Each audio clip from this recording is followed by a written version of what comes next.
Hey, welcome. Okay. Hey, Vertigo.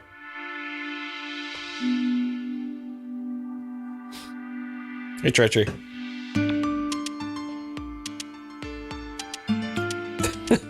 Gin. Metroid time equals gin time. Okay.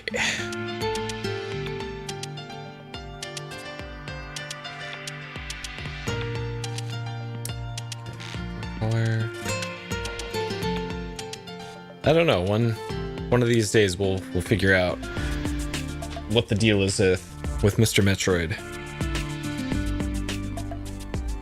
Hey, Broto. Okay. Well, there's no guarantee the game won't try to gaslight me here too. Well, we'll see.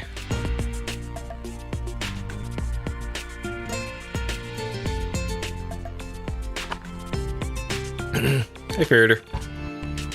Yep. It's time for a Lamalana like. Done with the Zork likes for now. Now it's back to Lamalana likes. Okay.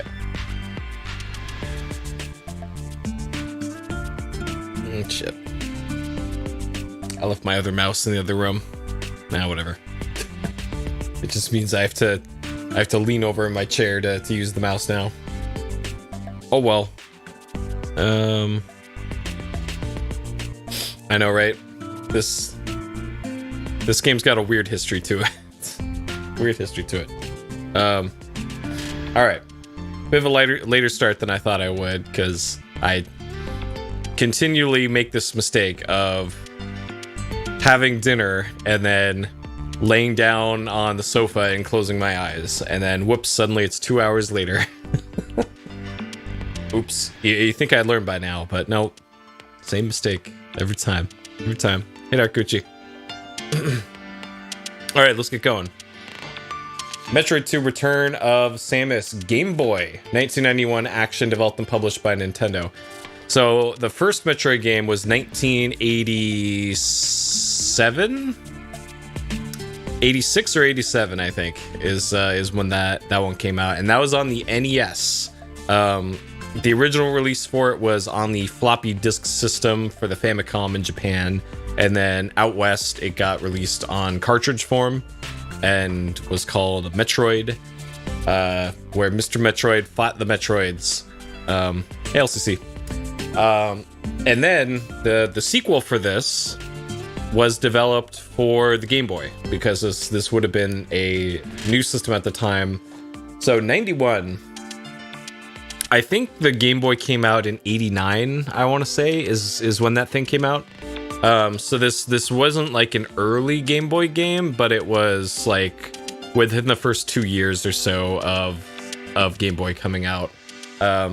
So like they already had a guaranteed system seller for Game Boy in Tetris and the Mario, but they wanted to keep putting the big exclusives on there. So Metroid 2 exclusive to Game Boy. Hey, Shantak.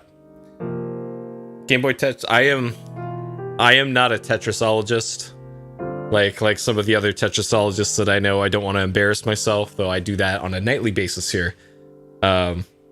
I leave the Tetrising to the experts. I leave the Puyo to the experts. I leave the rhythm gaming to the experts. Columns, like Hatris, maybe Hatris, but Tetris, Puyo, Puzzle Bobble, I leave it to the experts. I stay in my lane when it comes to those games and fighting games, but that will change at some point in the future. All right, so there is Mr. Metro, then. Hochi Tonyan on the Neo Geo. I don't know what that is, but okay. So I really like the cool paintings that were done for video games at the time. Like on the NES, at least in the West, for game covers for Nintendo published and developed games, they wanted to actually advertise what the games look like. So they used the actual pixel art from the games to be the cover art for their games, because I think a lot of Western gamers, I guess, felt burned in the like early 80s, late 70s with like Atari stuff of like, wow, look at this cool cover for the game, but the game is you moving around a rectangle on the screen among a bunch of other rectiles. So that's why Nintendo kind of took that track of advertising their stuff in the 80s. And then in the 90s, they felt the need to go back to cool art for their covers, and I appreciate that. Like, I appreciate both reasons for why they did what they did with the cover art, but I also like cool art. So this is cool art. I like this. This could be a cool poster. Extremes. Junior Standard, Advanced, or Expert? Based off of what I've heard, it is standard, I think, probably. But we'll see. We'll see. It is a Game Boy game, and Game Boy games generally easier than home console versions. So I don't know. We'll see. Yeah, if this wasn't a poster, then I would be surprised. All right. A sinister planet threatens the galaxy. Space hunter Samus Aran returns to battle. A planet? Crawling with evil creatures bent on universal domination in this bigger-than-ever sequel to the NES classic, Metroid Registered. Take control, guide Samus through cavernous corridors, ancient ruins, and alien traps. On the mysterious planet of the Metroids, you'll find artifacts of a lost civilization that grant amazing powers, cut through creatures in a buzzsaw blur. And when they say blur, they mean it, because this is on the original Game Boy. Roll through hidden tunnels and climb sheer walls. A battery backup allows you to save your progress as you fight to the heart of the planet and search for the merciless Metroid leaders. If you are a cunning explorer, you'll earn the best of several super endings. There's multiple endings to this, apparently, which I guess technically there was in the original as well, based off of how quickly you beat the game. So I don't know if that's what they mean for this too. I don't know. Enter this exciting Metroid sequel and experience the thrills of Game Boy like never before. Okay. All right. And this has got the official seal of quality, so we know this is good. They wouldn't lie to me. Surely not. All right. So here's a screenshot. This being an original Game Boy game. The original Game Boy had it wasn't monochrome, but it was like you can have 4 different shades of colors on screen at once. And black, so I guess 5 technically. So that's pretty much what it looked like. The way that I will be playing this is on the Mr. FPGA system with it set to Game Boy Color mode. So back in the day, you could buy like a Game Boy game in 1991. Let's say it's Metroid 2. And then like 6 years later, Nintendo comes out with a color version of the Game Boy. You could actually take those old ass games, put it into the newer system, and it would enhance them. And in the case of this, like Samus is Metroid colored, and the walls and the background have proper colors to them. The enemies have their own distinct colors. It's actually really cool the way that they pulled that off. And I would rather play through it that way than playing it in the original 4-color mode, because yeah. Given the choice, I'll take the color version. Hey, Ivy. So we got that. I also appreciate just looking at the sprite work in this. This actually, even though it's black and white, looks the line art and the pixel art for it looks substantially better than Metroid did. Probably because this is zoomed in a lot more. Yes, there is a fan-made color patch as well, which actually looks identical. I have both versions on my Mister. Apparently, the fan-made color patch has gameplay issues where the game will like crash sometimes, and like some of the RNG doesn't work properly. So that's why I'm going to be playing the original version on Game Boy Color. So that is why I made that particular choice. All right, this game pack for use with the Game Boy Compact Video System and backwards compatible with Game Boy Color, Game Boy Light, Game Boy Pocket, Game Boy Advance, original DS, and DS Lite, DSi, Game Boy Player, Super Game Boy 2. I think that's everything. Was there an N64 one too? The whatever that was called. All those things. All right, and then this is what the cartridge looked like. This being a Game Boy game. The way that you could differentiate Game Boy Game Boy games from games that were compatible only with Game Boy Color games is that Game Boy Color only games, I believe, had a translucent shell for this, and games that could work on both color and regular ones had, I think, black cartridges, black or some solid color other than translucent, I think. Yeah, something like that. There was a way that you could tell just by looking at the shell of the cartridge if it was compatible with what. But this being a 1991 Game Boy game, obviously they hadn't even come up with that system yet. All right, so the original manual for Metroid 1 was pretty incredible for various reasons. Let's see how that changes for Metroid 2 here. All right, official seal of quality, cool. Don't play for long periods of time. Take a 15-minute break every hour or so. No, I don't think I will. All right, the Metroid story. In the year 2000 of the history of the cosmos, representatives of many different planets in the galaxy established a congress called the Galactic Federation. The successful exchange of cultures and civilization resulted in thousands of interstellar spaceships ferried back and forth between planets. When space pirates appeared to attack the spaceships, the Federation Bureau created the Galactic Federation Police. There are many unknown planets throughout the galaxy. Many of these are causes of concern to the Galactic Federation. To take care of this, they employ space hunters, the greatest of which is Samus Aran. There we go. There is Mr. Metroid there. Samus's greatest achievement has been the destruction of the pirates' Metroid plans on the planet Zebes. In the year 20X5 of the cosmos, an unknown life form was discovered on planet SR388 by a Galactic Federation deep space research ship. The research crew took a sample of the creature and placed it in a suspended animation stasis capsule and dubbed the life form Metroid. On their way back to their home base, the research ship was attacked by pirates who stole the stasis capsule containing the life dash form. The Metroid in suspended animation could easily be brought back to life, and exposure to beta rays is all that was needed to cause it to multiply. This highly dangerous creature will cling to any other creature and suck away its victim's energy. Samus, by order of the Galactic Federal Police, successfully and single-handedly penetrated the space pirates' natural fortress on the planet Zebes. After a series of intense battles, Samus destroyed all the Metroids she encountered. So, this is the first time in any of the official documentation or anything related to this. This is where you get the proper pronouns for Mr. Metroid. It is Ms. Metroid. You could see that in the first game if you beat the game very quickly.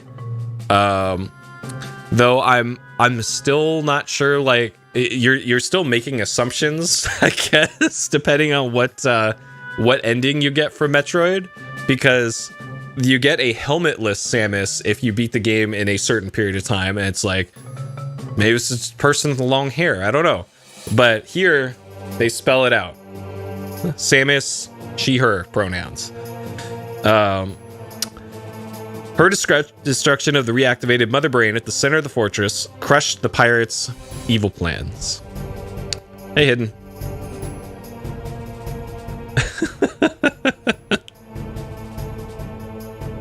Oh my god.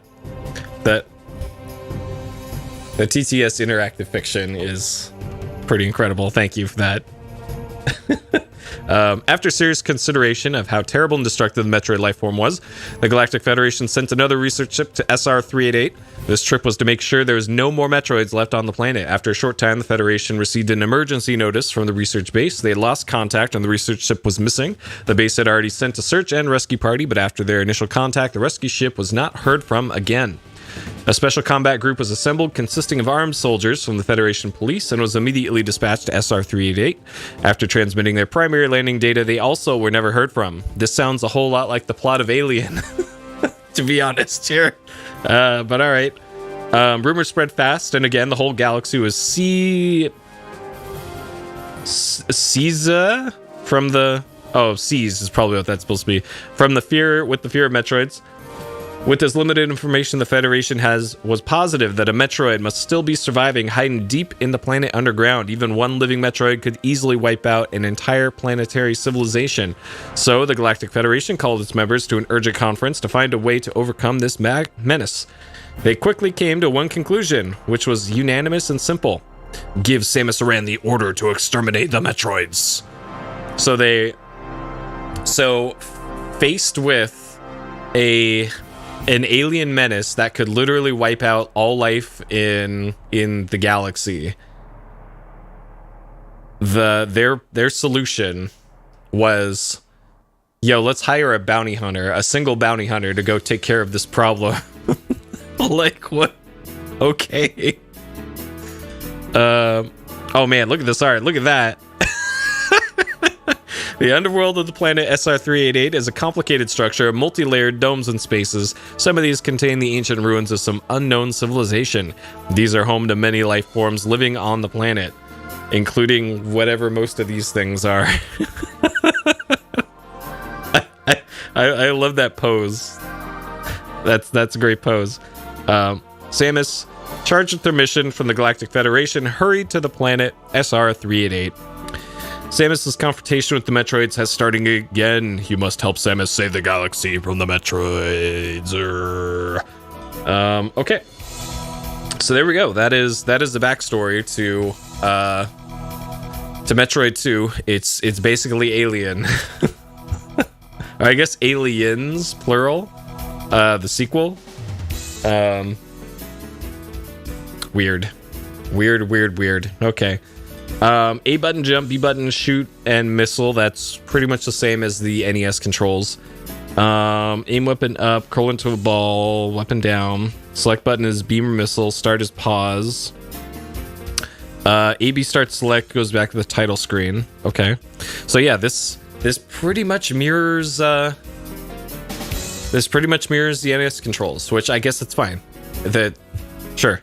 I don't see a reason why they wouldn't want to do that. I think, what was it? I'm trying to remember if Metroid 1, they let you like change to a different weapon, but I don't think so.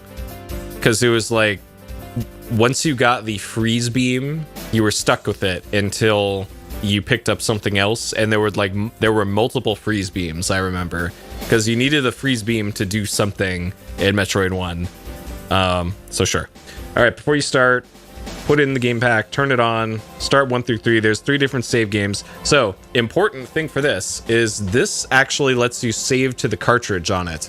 Original Metroid had a password system and did not have a battery backup on the cartridge.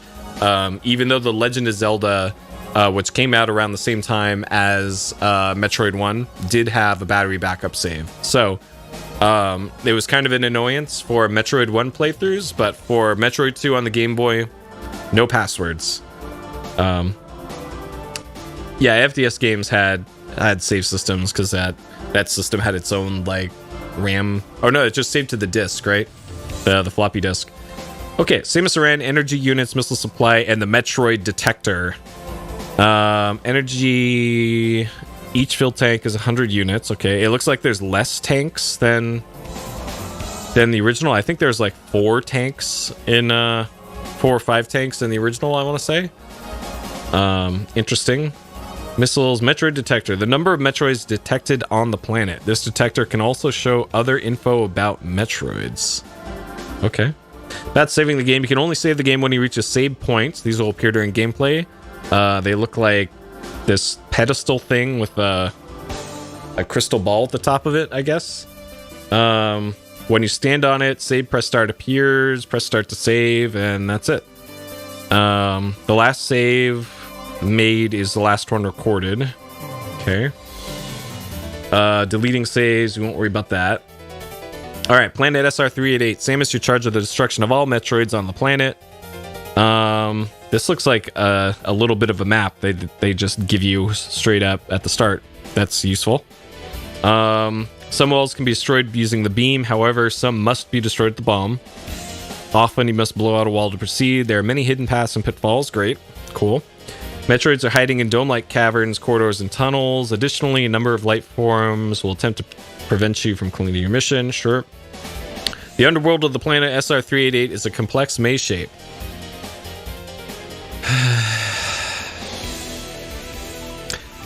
The underworld has many different areas. The tunnels between each area are filled with a dangerous liquid that will deplete Samus of her energy. When an earthquake occurs, the liquid may drain away or fill in areas of the tunnels. Watch out. Watch out for the liquid. Alright. We must learn to work around it. Okay. Some areas in the caverns appear to be the ruins of an ancient civilization. Check these areas carefully. You might find useful items. Essential to your task to hunt for these power items. According to reports sent to us by the Galactic Federation Special Squadron, the only effective way to destroy Metroid is by using missiles. Be aware that the Metroid molts. It undergoes a metamorphosis. Each time a Metroid changes its shape, it gets stronger and more powerful. I know, right, Shedsock? But then again, I don't know if Lunacy can be beaten in under a few hours. I'm ideally looking for one-sitting games. This mission to exterminate this terrible creature will be a task of extreme difficulty. All right, so maybe this isn't a standard difficulty game. Maybe this is a expert tier game. All right, cybernetic suit. Samus with full equipment, helmet, oxygen supply, weapon hand, shoot beams or missiles. The beam that would be fired will depend on which item was last found and equipped. So that lines up with how Metroid 1 worked out. High jumps, you can jump very high. 14 different kinds of items. Okay. All right. I know, only Zork Giga Chads can beat this game. Infrared scope, see even in the dark. Great. So there's going to be literally blind mazes again. Can't wait. Normal suit, left hand is stuck pointing, I guess. Barrier suit enabled and you find the Varia, so I guess that's called the Varia suit in later games. Height 1 meter 90 centimeters. That's a little bit taller than me. I think I'm 187 centimeters. 90 kilos. I am heavier than Samus. And Samus has got a big metal suit on. That's a feels good there. Items. These items will help Samus increase her offense and defensive powers. Artifactor statue. This statue holds an item sphere. Item sphere. Usually the power items are hidden in the item sphere. Shoot the item sphere to make the item appear, then touch it to equip. So that works the same as the original game. Missile pod allows Samus to hold more missiles. I forgot what the missile pods looked like in the original. Hey, boys. Missile battery reloads all missile pods to maximum. Okay. Energy tank, E-tank. That, I think, looks the same as the original game. Big energy. Okay, I thought that said big ball energy for a second, and I got briefly excited. This will refill all energy tanks. Great. So yeah, that was a huge annoyance in the first game. I went back and I looked at the VOD for Metroid 1, and I forgot that each time you died in Metroid 1, it respawned you with 0 or 5 missiles, like practically none, and 30 health with no energy tanks full. And you had to spend like 15 minutes every time you died, like grinding all of your resources back. It appears you don't have to do that in this one. So thank you, Nintendo, for doing that. All right, bomb. After getting the bomb, press B while in ball shape to set a bomb. That's like the first one. Spider ball. When Samus has assumed the ball, she can activate the spider ball by pressing down. This sticky ball gives her the power to move across the walls and ceiling unhindered by gravity. Huh. Okay. So that's something different from the original. High jump boots, you can jump more than twice as high. That was in the original. Spring ball, you can jump in the ball shape. I don't think you could do that in the original either. I think you could bomb jump by detonating a bomb while being on top of it. But it sounds like they just gave the ball a jump button now. So cool. Space jump, jump continuously through the air while spin jumping. Hit the jump button again before she touches the ground. May require some practice. Keep pulling. Okay. Screw attack. Okay, so the space jump is different from the screw attack. Space jump sounds like it's a double jump. I don't remember if that was in the first game or not. The screw attack definitely was though, because that thing was great. And you could just completely melt bosses and regular enemies with the screw attack. So hopefully we get that earlier in the game than in the first Metroid. Varia effectively doubles the energy absorption, withstand enemy attacks. That doubles your armor essentially. So you get big old shoulder pads, I guess, with the Varia suit. Sure. Spaceship Starship. This is Samus's elite custom scout ship designed to travel interstellar distances. Samus traveled to the planet SR388. Samus traveled to the planet SR388. Right. This ship is her base of operations for this mission. Samus may restore her energy and reload her missiles by returning to it. Cool. So there is a spot where you don't have to grind to get your stuff back. You can just go back to your ship and get completely reloaded and nice. I love it. I love it that they did that. That addresses one of the largest issues with the first game. Let's see. Beam weapons. She cannot have two different beams simultaneously. So there's ice beam and that freezes things. Wave beam travels in a sine wave. Spazer laser beam. Three-way wide focus beam. Okay, that's new, I think. Plasma beam. High-pitched whine in the background. That might be my fan, maybe. Should be less of an issue when we get into the game. Sorry about that. Because I don't have phantom power turned on my interface, so I'm not sure what that would be. Sorry about that. Plasma beam, extremely powerful, can even penetrate walls. Okay. Enemies, there's enemies. We won't worry about those. Yumbo, Sumuri, Dravel, Skreek, Hornode, Chute Leech, Mumbo, Gowron, Septog. Septog looks that's an interesting sprite for that thing.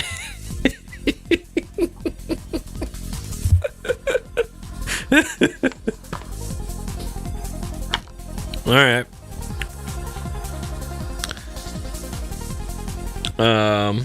Gulug, Blob Thrower. All right, finally a real name. Senju, Siruk, Mohik, Scorp, Needler, Glowfly, Yumi. Yeah, depending on what your mic has. If it's a condenser mic, then you need to have phantom power on. This mic is a tube mic, and it has its own power supply. So that's why I mentioned I have phantom power turned off, because it would probably blow up the other amplifier if I turn that on. Meboid, Octoril, Arachnus. This looks like Kraid. This looks like Kraid from the first game, I think. Was it Kraid or is that Ridley? Ridley was the flying thing, the purple guy. And Kraid, I think, looked like this thing. TPO. This robot may be small, but it'll do damage. All right. Well, there's Peepo. We found Peepo.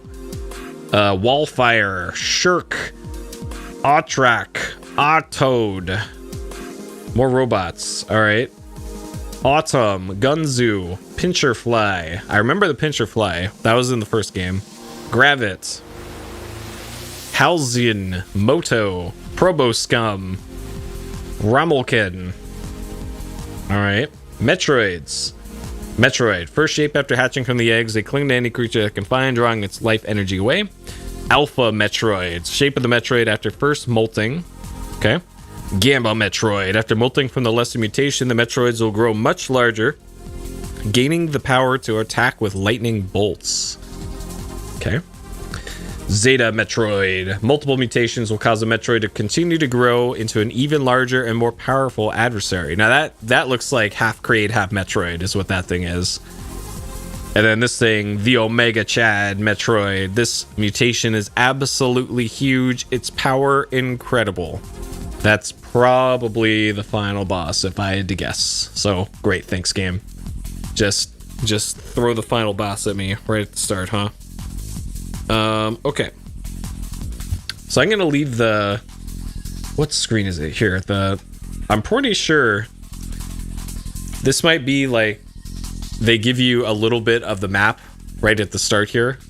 So I'm gonna leave this up on my notes screen and see if that checks out. Speak of the devil. Yeah, that looks like a map to me. All right. Let's hop in here, shall we? All right, so I'm playing this on Super Game Boy. And I'm going to turn that down a couple. Because it's nothing but fantastic sounds here.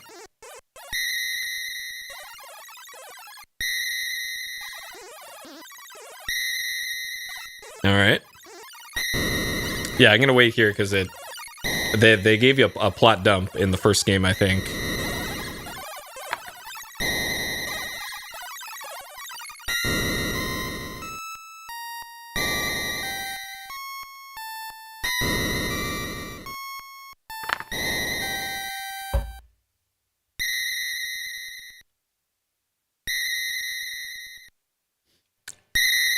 Is that it?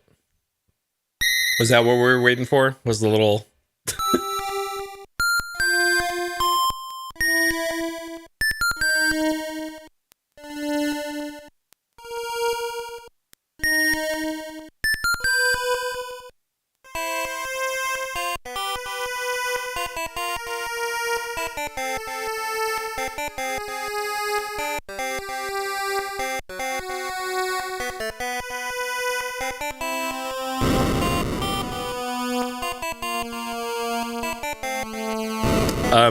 native Game Boy aspect ratio is 1:1, I think.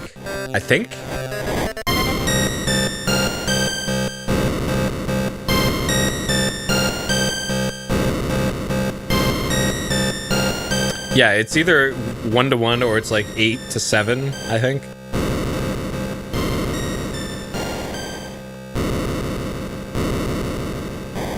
Okay.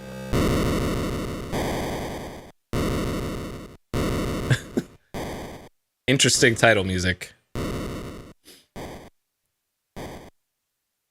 Okay. I think that was the whole track. 10-9? Okay.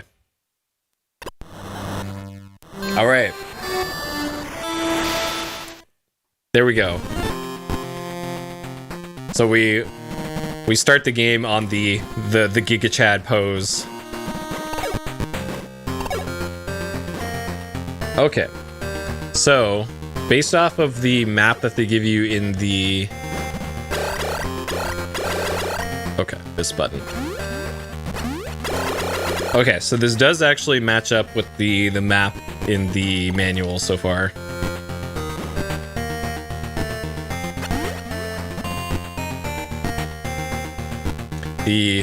Of course, the music when you're in the game is way softer than the title screen music.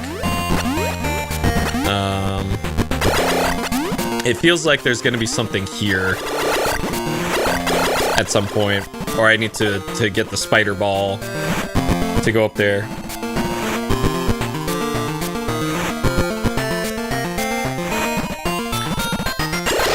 So yeah, the Samus sprite in this is way more detailed than the one in the NES version.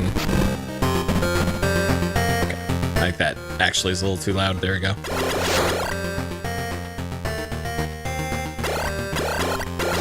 Okay, so if this matches up with the manual map, then there'll be a drop down, but then there'll be another little cave, like tiny cave just past this drop. Oh. Up here? Yeah, right here. Okay. I highly doubt this covers like the whole game. But I might be able to do this without having to make a map. That's my goal, at least, or my hope. Because I have a feeling like for a Game Boy game, they probably weren't expecting players to for portable players to not have to worry about like, okay, I got to bring my Game Boy and my thing of graph paper with me to play through this, you know? Okay, so we are currently here, right here. So it looks like this lava here, or what I presume is lava, probably won't let us past. So I'm gonna go take a look to the right, but I'm pretty sure I can't go this way. Ah, here's a save point. Okay. All right, save complete. Easy. Oh yeah, also worth noting, this game has multiple remakes of it. The official Nintendo remake on 3DS was like 6 years ago, I think. And then just before that came out, there's a fan remake called AM2R. And Nintendo sure was upset when a fan remake came out for Metroid 2, like literally before they even announced the 3DS remake for Metroid 2. Which is why AM2R kind of disappeared from the internet for the most part. Like, you can still find it, it's still out there, but like it's not an officially sanctioned thing.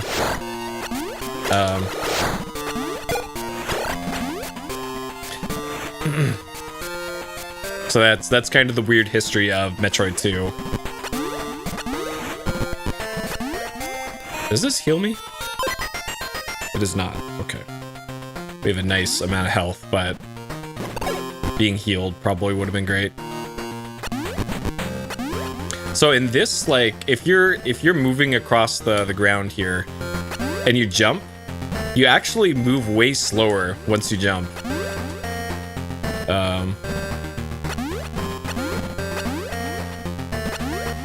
Uh-oh, you don't like Super Metroid? Look out, Shentak. I can hear people getting their pitchforks and lighting their torches right now. You can't say that on the internet.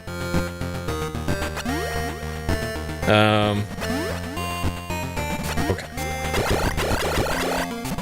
All right, so this appears to be the only path forward.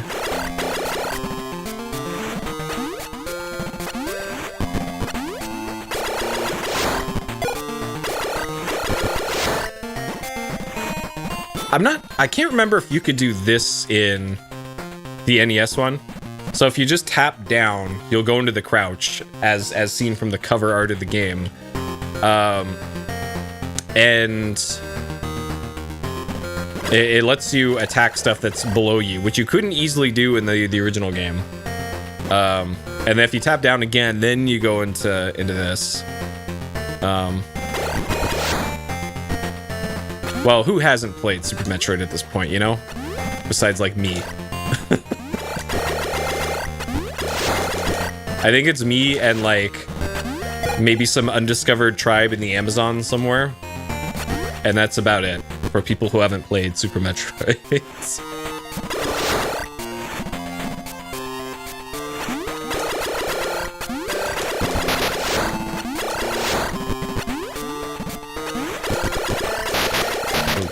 Oh god, I'm getting blown up here. Okay. So you got the Zork treatment? Okay, so this is the low health warning, I guess. Yeah, I've seen enough. Uh-oh, where's Metroid? Okay, so the manual said that you have to use missiles on Metroids, so that is the only way to damage Metroids. Okay, progress. 1 Metroid down, 38 to go. Hey Cloudzack. Hey Giovanni. Hey DM. Welcome. Okay, so that must be the lava moving around, like I guess the manual mentioned. So these. Okay, so if I collide with this, I love it. I love it. If they have this after every single boss, then good on Nintendo for doing that. That was such an annoyance of the original one.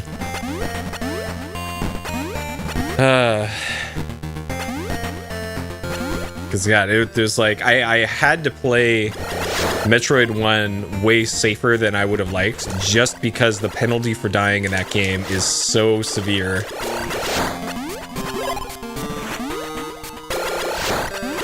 Okay, so I'm assuming it's the...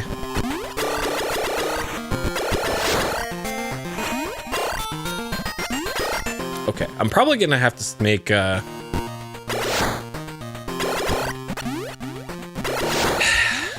rudimentary maps, I guess.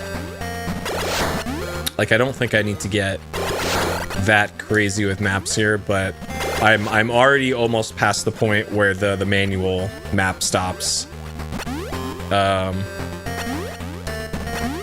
Okay, so that's up here, and then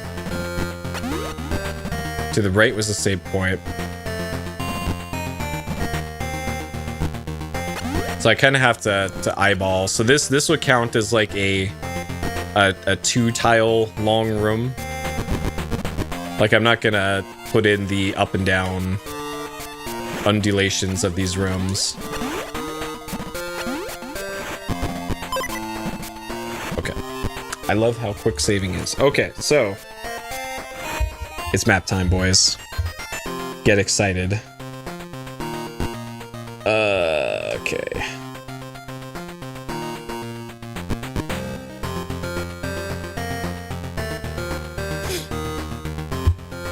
Hey, Aperture.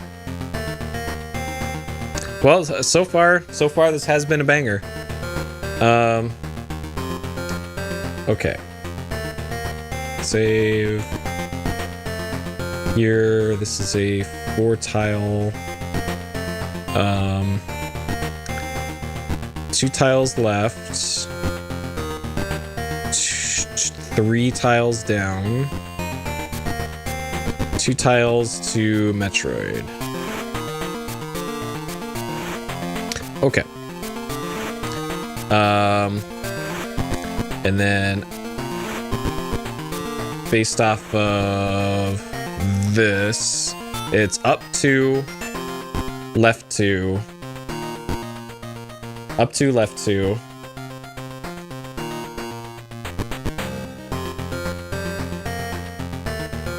left 2, up 2, and then this is the ship. So that's where we respawn probably. Okay, so that's pretty much the map so far. Not gonna get super technical about the maps. Okay.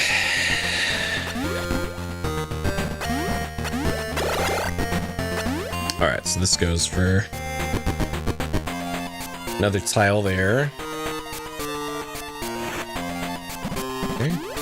That's weird that there was a longer than usual door transition there. Oh, I guess that's another thing that's different about this. There isn't the doors that you have to shoot in this. This just transitions to the next screen. I wonder why they made that change. Like, maybe the shooty doors will show up later, but you think they would have said that in the manual of like, hey, here's how you open doors in our game. And it appears their solution was, let's just get rid of the doors. Which, alright. That seems like a Metroid staple to me, though. Of the weird bubble doors. Sprite limit? Yeah, maybe, but I don't know. I don't know. Okay, this one was 3 down.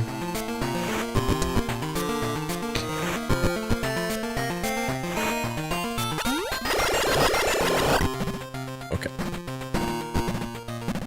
Most of these enemies have not been threats at all. Down.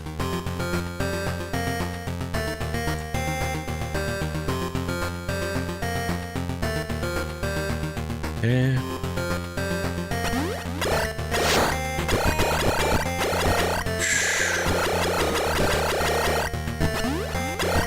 Holy shit, dude attacked you with a knife. Glad to hear your thumb got better. Better enough to play video games. So, the stuff below me is blue, but I'm gonna continue to assume that touching anything that looks like a liquid is gonna damage me. Because that's probably just a Game Boy Color limit thing.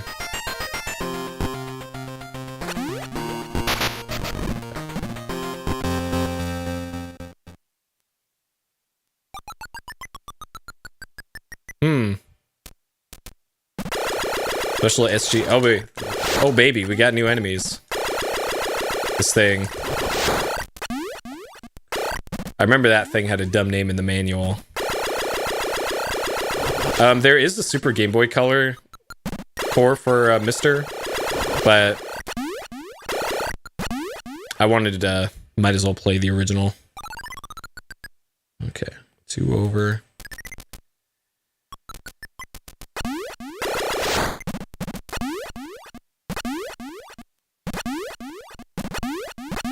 I don't like that they changed the song for this.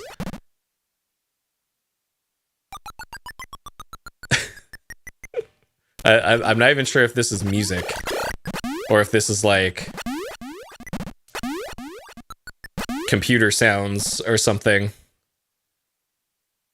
Yeah, bring back the cool song. You know?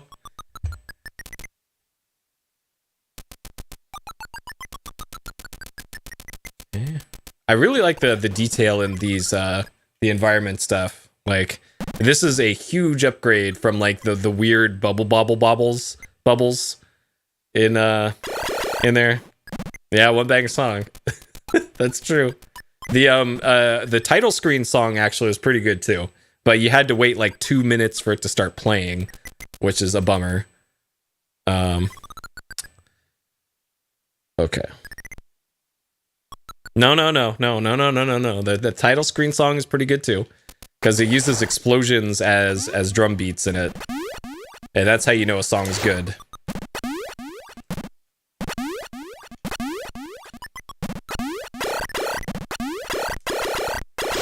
Green song Windows. Oh no.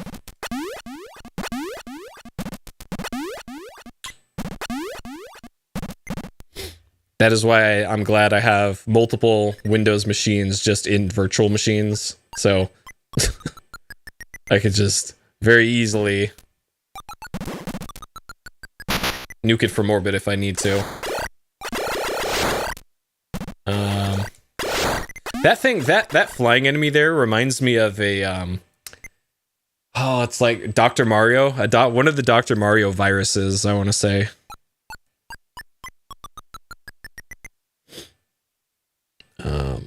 Okay, so this one's our first area with multiple exits to it.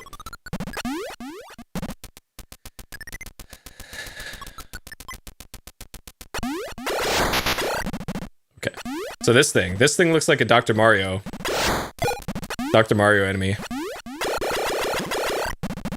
Okay, so this looks like I need a bomb in order to get past here. I'm assuming missiles don't. Yeah.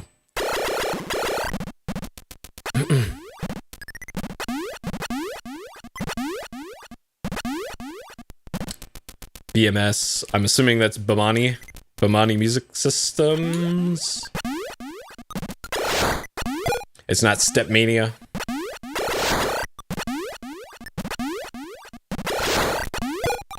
Oh, Aperture, I do have a question. B-Music, huh? I do have a question for you and Kevin. Now that you guys have experience with racing and okay, I forgot to make a little map here. Now that you guys have experience with ovals, has that changed your opinion of NASCAR at all? Now that you guys have appreciated all that? Oh god. And doing Indy and all that? Because I saw like highlights of NASCAR today. Sorta, yeah. Like specifically the racing. Anything else related to NASCAR, I understand. There's a lot to not like about stuff regarding NASCAR. Oh, it is more brain dead. Interesting. Okay. Because I guess there is less to tune on the car to affect performance and all that. Less arrows, I guess. But you'd think that would make it a little bit more exciting though. For actually doing the driving. Because grip is not guaranteed, you know? Yeah. It's like you're driving on a wet road constantly.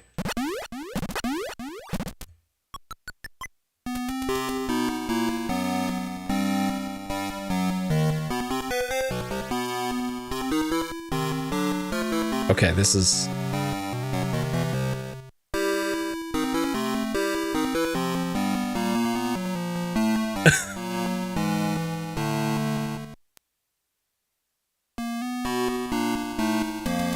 Alright.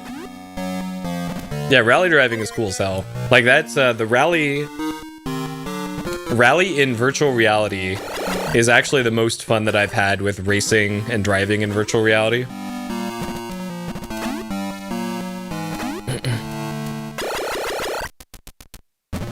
Oh, huh. This sounds like a boss fight to me. Okay, this is down. Yeah, and like NASCAR, you could regularly go like 4 wide into turns. Okay, this sounded like boss music to me, but I do not see a boss here. Okay, so that goes down.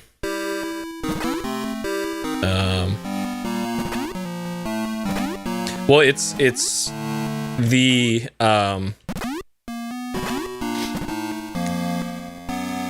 the turning, the constantly turning.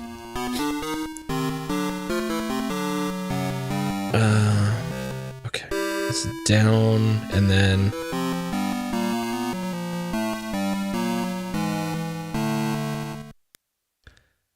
okay. So this kind of loops around. I really don't like this. This is playing boss music, but there's no boss. Okay, so based off of where we are here in the map, here's the save point, which I did just save shortly. Okay. I think the bottom exit goes down here, maybe, to where that the bombable wall maybe was. Not sure. But I think that's where I want to go first, is down this way.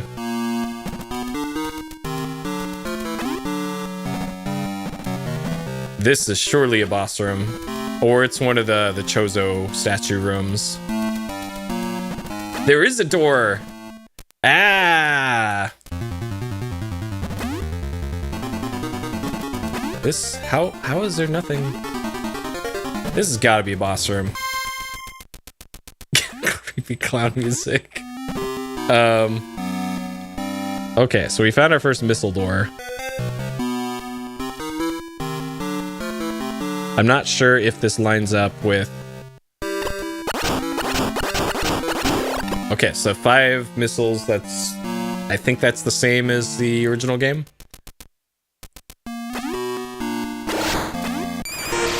Bomb. Okay.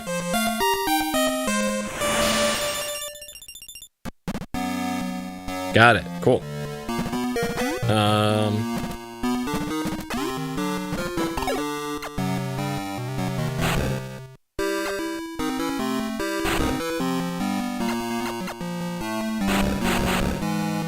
The finale's near me. Is it at Laguna, or is it God, was it Sonoma? I want to say.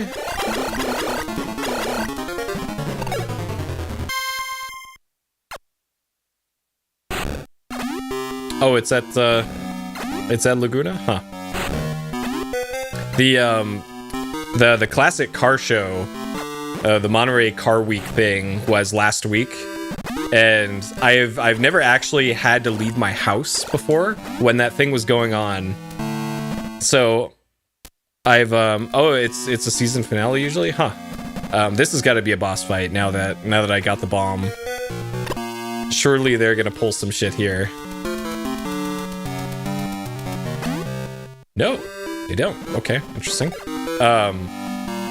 So Classic Car Week is like it's like one of the biggest car shows in the world, where like all the rich people in California bring their supercars, their hypercars, their like $1 billion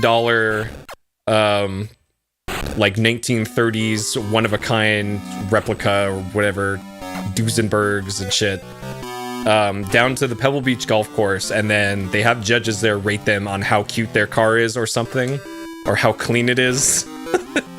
They get out the white gloves and they run a glove across it, and if there's a single speck of dirt, they're thrown out of the event. And that's just in Pebble Beach. The weird thing is that because there's so many people that come to the area just for this car show, the surrounding cities around Monterey hold their own mini car shows. So it's a really weird phenomenon of like, there'll be a strip mall with like a 7-Eleven, a pizza shop, and a laundromat or something. And the owners of those businesses will like hire somebody with a Ferrari or something to just go and park it in front of their pizza place.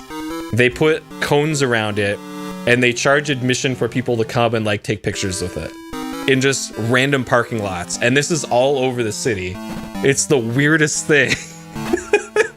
So it essentially means there's just gridlock constantly in the entire region, because there's like a Bugatti over there, there's R-spec Lamborghinis over there, there's a billion Porsches. Like if you want to see just a bunch of hypercars and supercars just on the street, just come to Monterey during Car Week, because you're gonna see at least like 100 in a 2-minute drive around the city. It's crazy. The downside though is that it also brings a lot of idiots on the streets who want to race. I actually had to drive home on this really sketchy mountain road because it's the only way to get to where I live. And some fucking guy almost ran me off the road and then almost ran straight into somebody coming around a blind turn. But I had no choice. I had to drive home that night. So I was really dreading it, and of course, exactly what I feared would happen almost happened. God, these fucking people. So like the local like police force has to make they have a special task force just for all the fucking idiots that show up for the 1 week around here. And then the other thing is that the Highway 1, the one major highway in the area, it's a 2-lane highway. So what these idiots do is they take their like 1930s cars that max out at like 20 miles an hour, they take them on the freeway and they drive them side by side. So they end up blocking traffic for the entire region on the highway. So the city streets are blocked off because of idiots setting up Ferraris in front of random pizza places, and then the highways are fucked up because of people driving way too slow on the freeway. So it's so bad, but it does bring in a lot of money for the local stuff, so that's sure fine. But man, it sure sucks living here. And that's just for Car Week. And then there's less idiots show up for Laguna Seca races, thankfully. Like IndyCar comes here, NASCAR comes here. There's track days like every weekend. I think World Superbikes races here.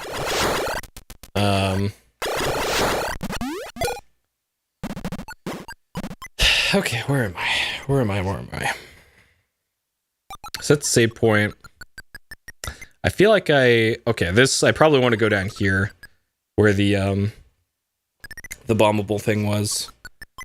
Yeah, probably down there. And yeah, like any of the golf events that happen at Pebble Beach, you get the I know, right? Well, the pizza not that delicious. I have yet to find a local pizza joint that's any good around here. Okay.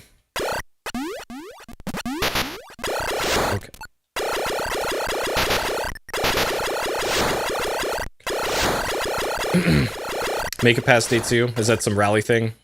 Because yeah, all of the really old cars come in on like trailers. Some of them have literal semis that they they bring. Like these are the oligarchs essentially, is the people who bring their cars here.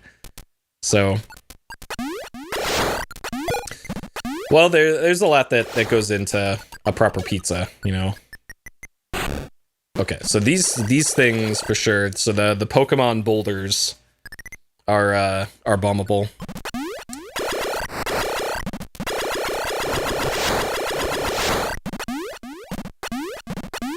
All right, we haven't run into a Metroid for a little bit here.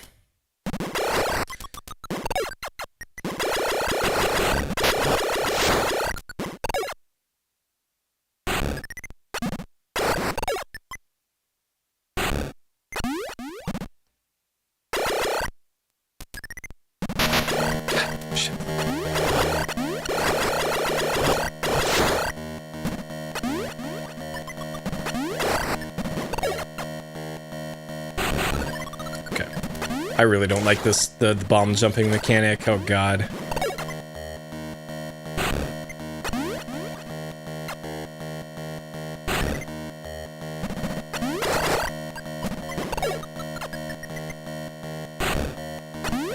Okay, this is... Yep, the health warning is... sure is something. Okay. Alright, so if I just stay here, it'll... No, it doesn't put me... Okay. I'm trying to figure out the physics for this. Like here, and then hold right? No. Maybe I have to... Do I just have to do a bunch of bomb jumps? There we go, okay. That's what we had to do. Okay. Okay. So this is about 3 long so far, I think, on the map here.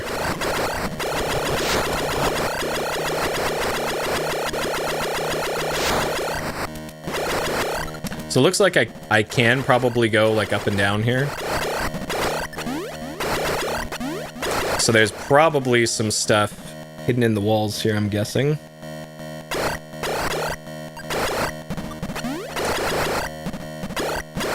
So that looks bombable up there.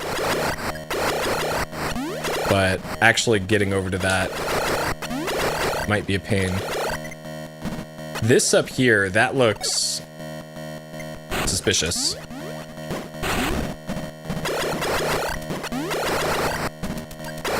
Okay. So probably nothing up there.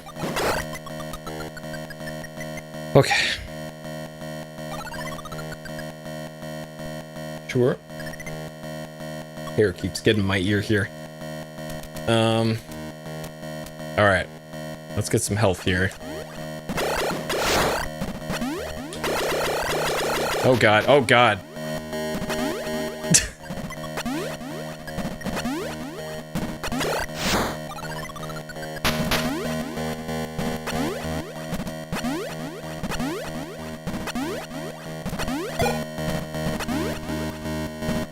this health beep is sure is something. Fuck. Okay, so this is a vertical room. We have another Metroid carapace, I guess, cocoon near the bottom. So there's another one a few rooms ago. Because Metroid 2 has battery backup save. Yeah, there's a proper save system. There's these save points that you go stand on top of and then press start, and then it saves.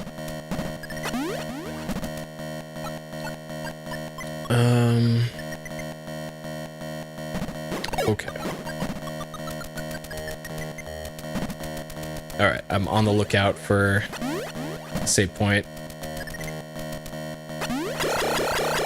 Alright, save point probably more likely this way.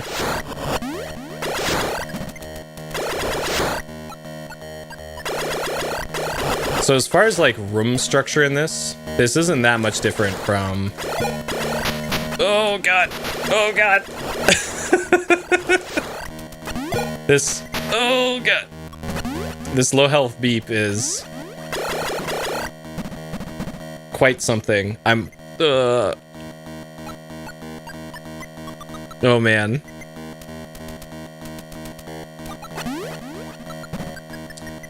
Okay. Alright. Oh, that is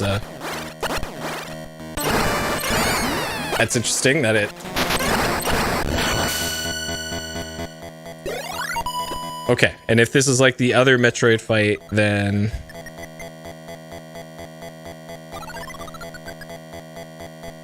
there's probably health and ammo restores somewhere around here. Or not. Oh no.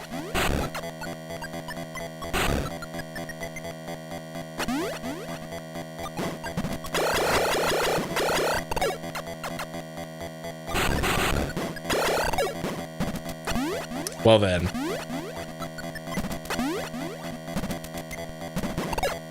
They give you this huge boss room, but you only need like 1% of it.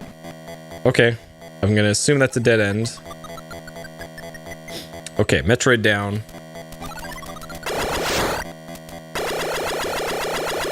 I really like that sprite for that thing.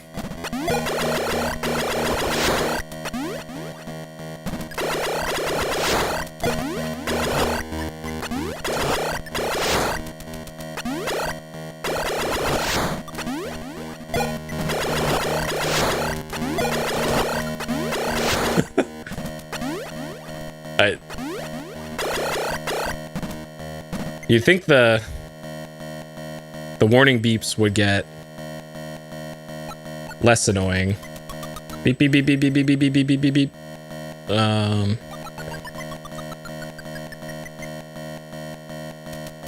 Okay.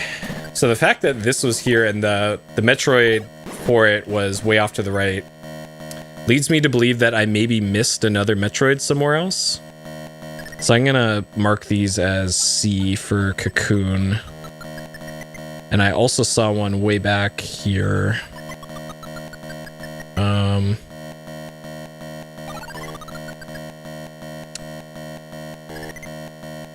Okay. I'm just updating my map here to make it a little bit more legible.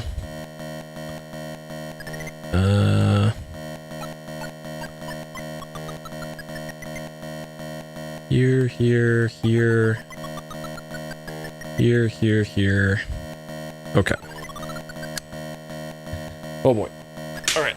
I gotta take off my sweatshirt. It is too hot in here somehow.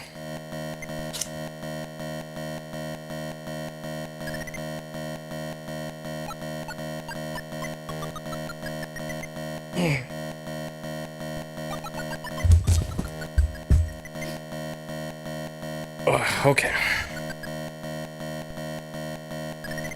I know, right?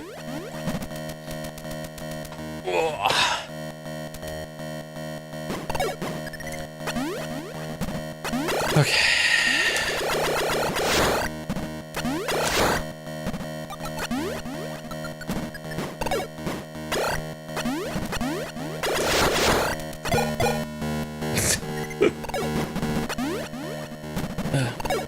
Yeah, it must be. Oh god, these fucking things. Oh jeez. Okay, another one of those. Where's my pen? So this went down.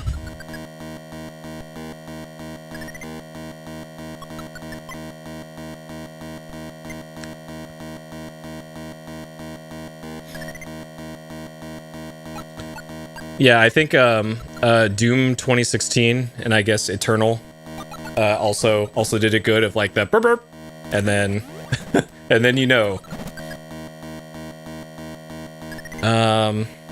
Okay, let's go left.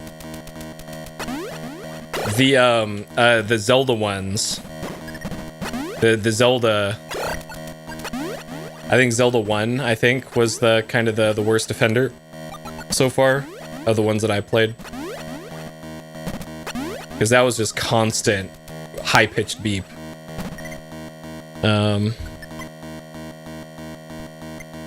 Okay. So this looks identical to the last boss room that I fought a Metroid in. So we'll head back this way. There's probably an item like just off to the left, but oh well. I'll come back there later. Okay.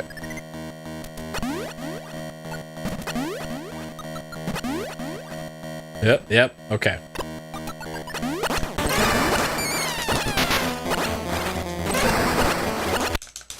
No! Oh my god, those hit like a truck. Okay. Game over. Okay, first death. So where was this? Shit. 38. Did my where is this again? Okay, that goes back to there.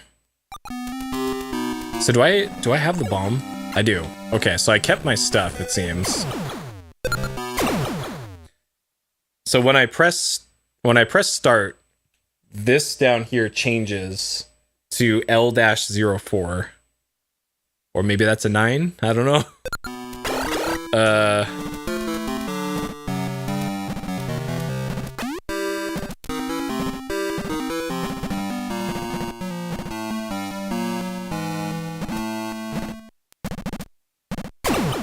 Like, it's still L04 here.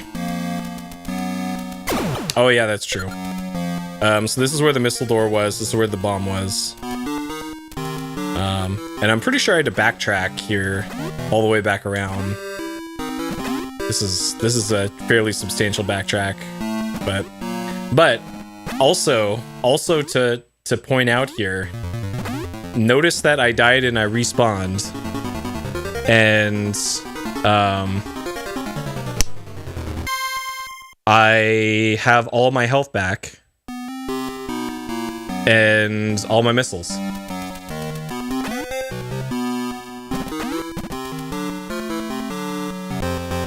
Which is great. I appreciate that. This... I don't remember having to do this. Did I not notate a save point here? So does this go down? Oh fuck.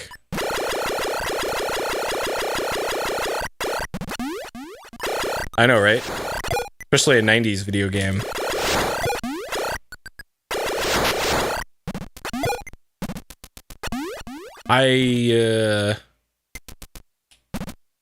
Okay, maybe I was correct here.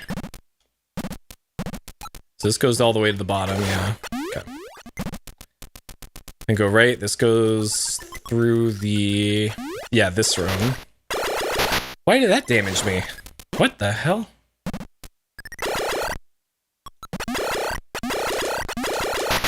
Dude. What? Great, cool.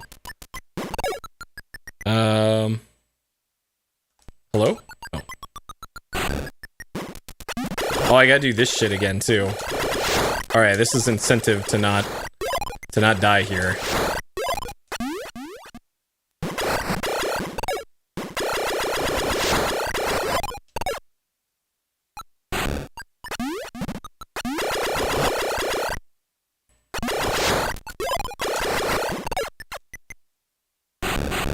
Okay. Hey, Mapbox.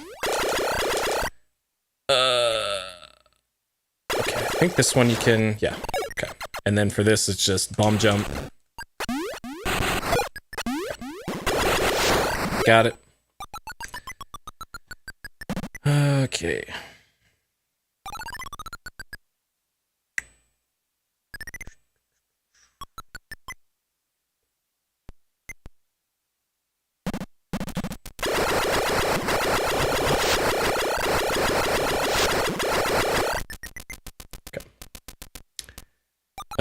Let's see, down this way, straight down to the bottom. I wonder if I have to kill that other Metroid here. So this was off to the right, 2 screens.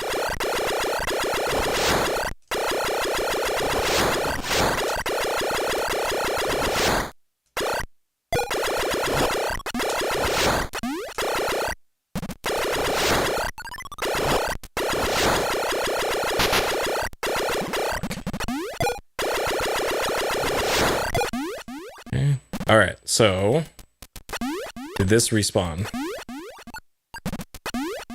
Yes.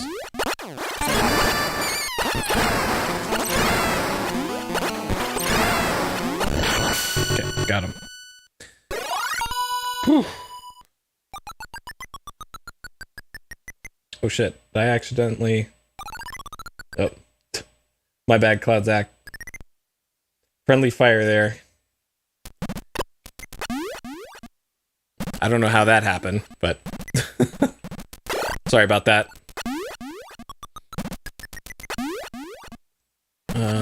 Okay.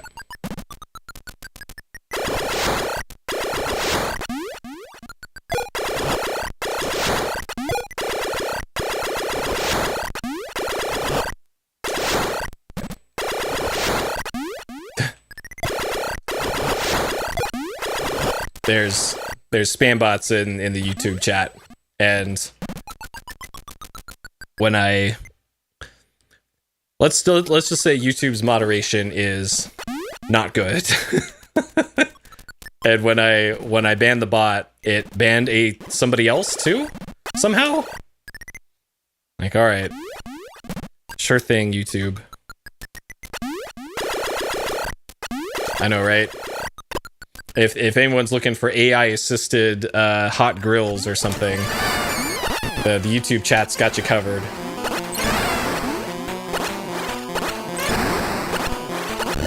Okay, there we go. All right, good. Got him. Okay. Metroid. Done. Yep.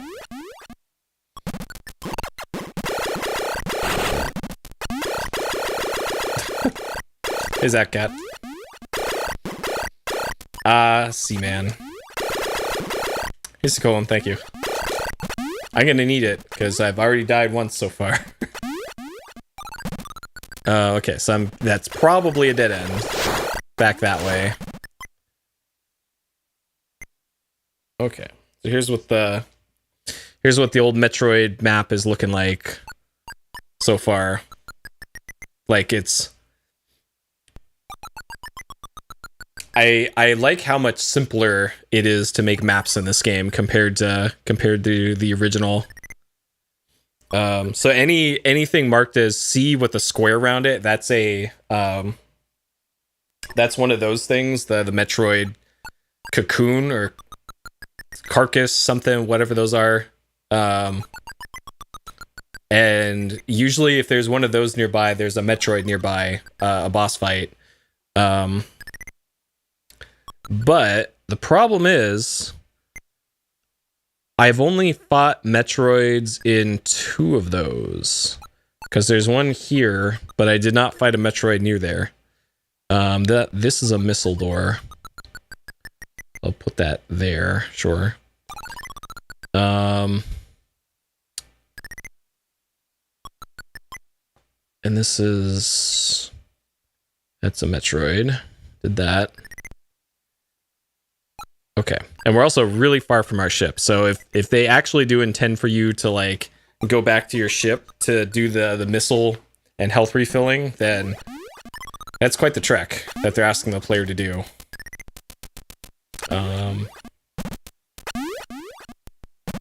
Okay. Okay, this is the room that I went over to the left and then just turned around. Yeah, okay, so this is new. Oh! Hello.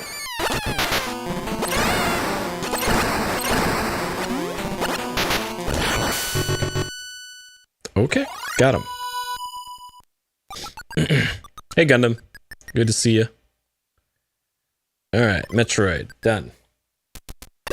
Maybe that was for the other Metroid cocoon thing. Ooh, okay. This might be a problem. Because this appears to be a dead end. So I think all the rocks that look like the Pokemon boulders. So not these things. These are like sand boulders, I guess. Those are all destructible.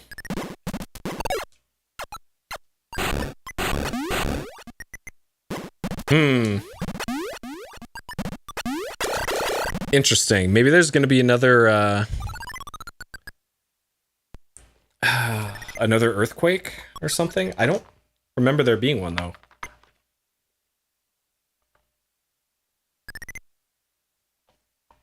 It makes me wonder if there's, like... If I mess something up by dying and respawning. Because I'm not even sure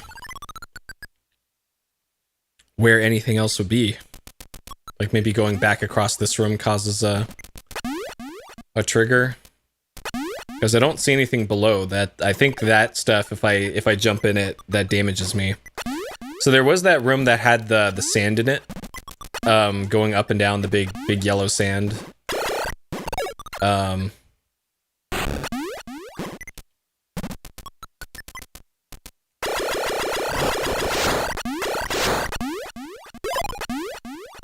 Okay, I want to check back to the right.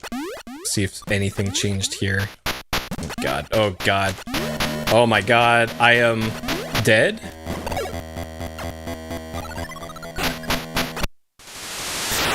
Okay, interesting that you can break those.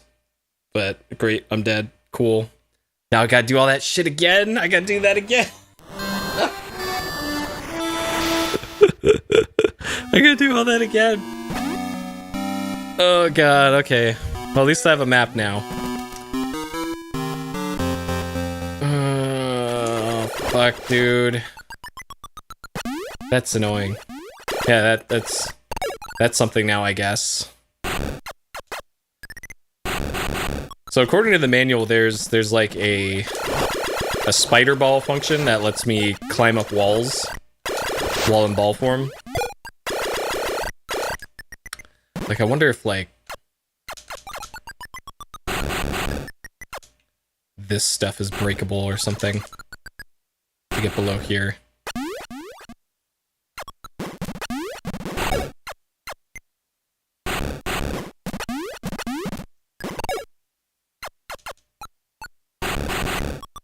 Yeah, it doesn't look like it. Okay.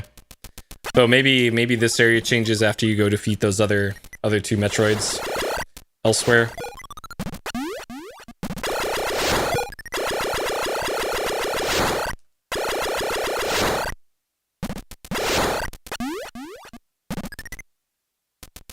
Okay. This way. Gotta do this stupid section again.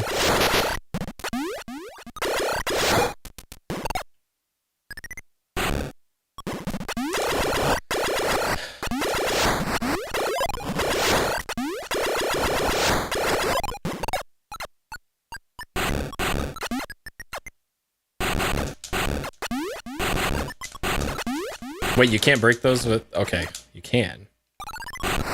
Sure.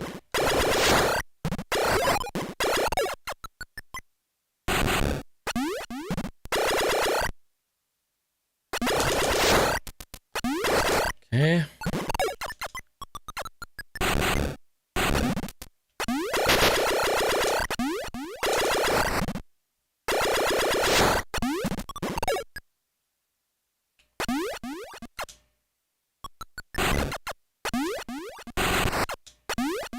Huh. Okay, so the blast radius of those is really wide. So this room right here, I'm pretty sure here, if I dig downwards, according to the map that I've drawn, there actually aren't any rooms directly below here. So it is possible this is where I want to go next. Okay, so there's the Metroid off to the right.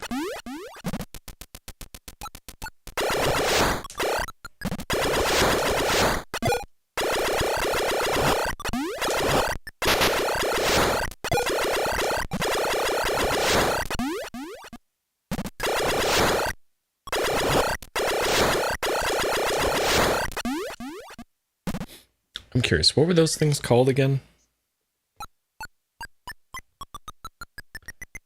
The shoot leech. Usually they lay quietly or in the ground in the liquid, and Samus comes close, they'll jump up to attack, falling down like a leaf from a tree. Sure. Their illustration is significantly less cute. But okay. Okay.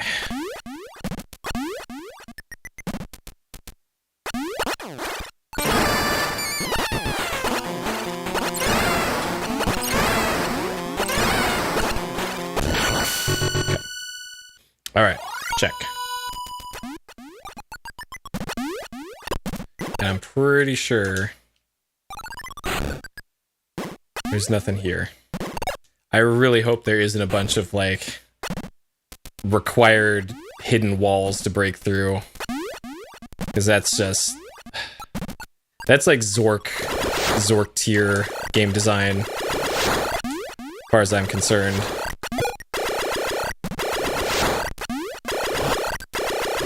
Like, Zork could get away with it in 1980. Not in 1991.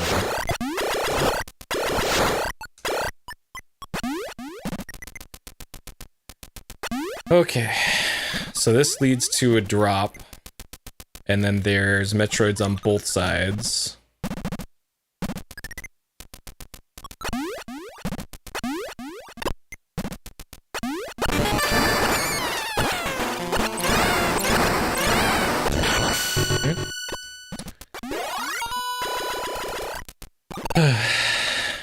Very frustrated with it? Alright, can't wait. Can't wait. 69omega.com. They found love with you. Wow. Great. Thanks, YouTube chatbot. I think it's only Nintendo games. Whenever I stream Nintendo games, that's when the sex bots show up in YouTube chat. I know, right? Actually, it's funny that for a brief time, you might have noticed that I had a Discord invite in hey, Naked Julia. I had a Discord invite in my going live posts. I could have sworn there was supposed to be a Metroid in here. Oh, it's in the next room. For like a week or so, I noticed that somebody would join the Discord server within like 30 seconds of me posting on Twitter a like live soon or whatever that had a link to the Discord, and it was almost always a bot. And one of those actually started DMing me when I was streaming one time, of like, hey, are you there? Hey, are you there? I really need to talk to you. Hey, are you there? And like, this is literally while I'm streaming. So I was playing the game in my head of, is this a bot or is this an idiot? And it's a bot.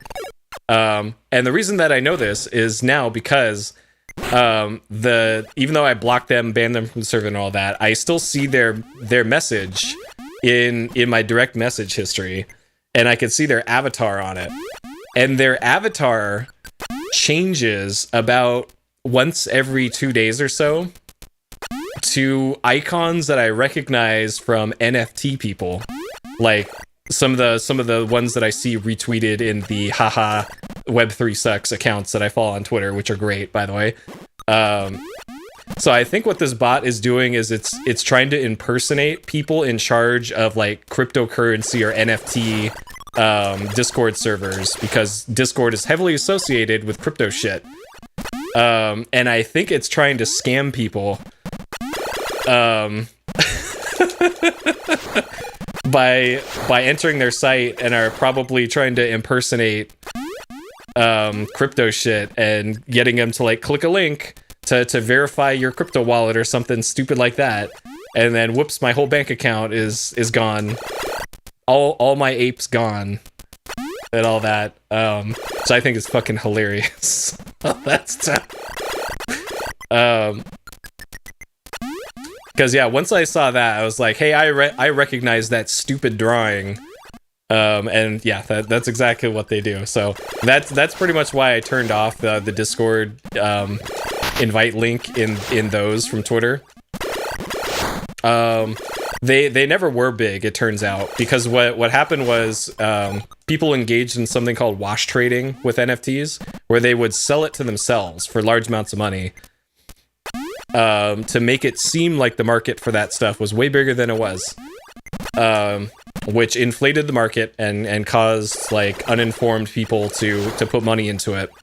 And the funnier part of that is that the various tax authorities found out about that stuff of like, hey, it doesn't matter that you sold this thing to yourself for $10 million. You got to pay tax on that $10 million twice.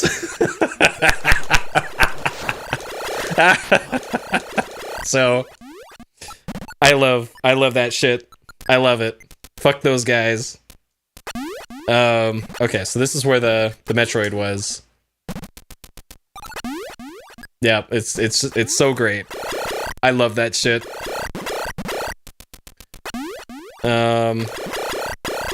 Okay. So, and yeah, apparently there's like the big video card thing is being moved over to proof of stake, quote unquote. Yeah, it's less like woo taxes and more like woo scumbags getting their just desserts. More like, because the unfortunate thing with stuff like NFTs is a lot of people with legitimate savings and legitimate intent to save and all that, and not to make a quick buck, sometimes unbeknownst to them had their money put into crypto stuff by like financial advisors, and they had no idea their stuff was, and like some intelligent people that I know with a lot of money have been approached by various people at social events trying to get them to invest in crypto stuff, and almost did on a few occasions. And it basically took me telling them, hey, don't do that if you want to ever see that money again. And they have thanked me in the meantime for all that. Okay, so I think I might be stuck. What I should do is go save. But before I do, I want to see if there's something here. So anyways, if you ever get like okay.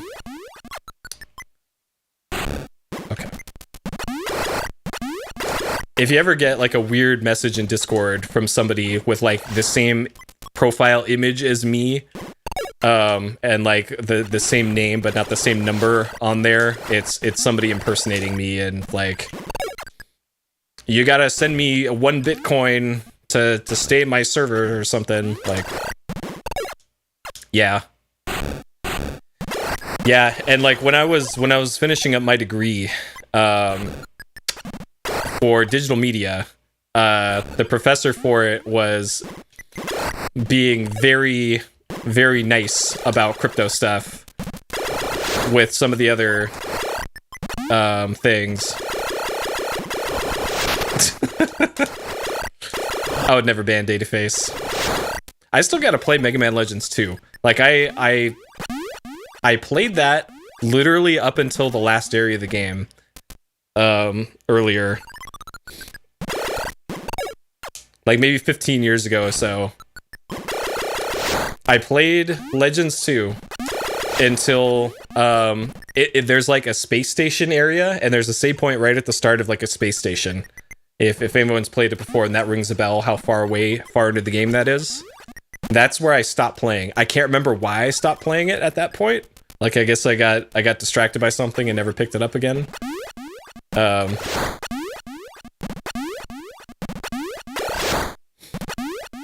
Oh god. That's great. Yep. That's the perils of the modern internet, you know? Let's see. Up, and then right to the save.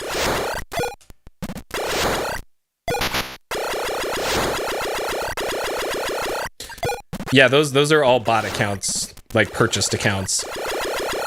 And it's crazy because I'm seeing like there's a guy that I followed on Twitter who I used to watch stream years and years and years ago.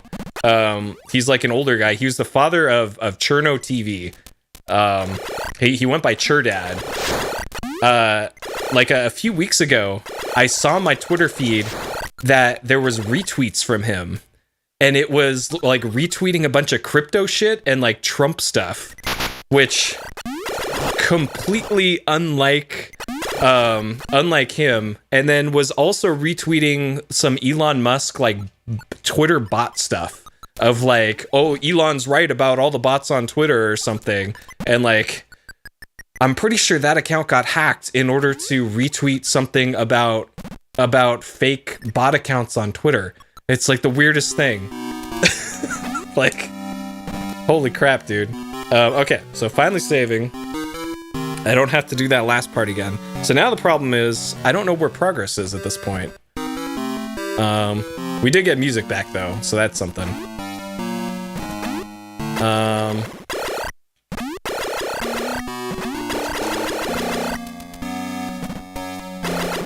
Yeah.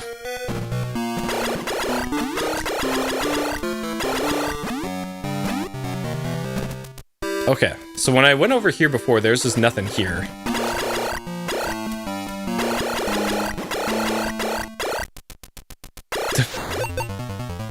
Okay, this thing. So breaking this thing. Maybe breaking this did something somewhere.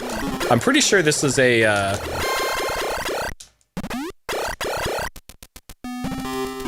Alright, hold on. I'm pretty sure this was a thing. In the manual. Why does it feel like breaking that did something weird?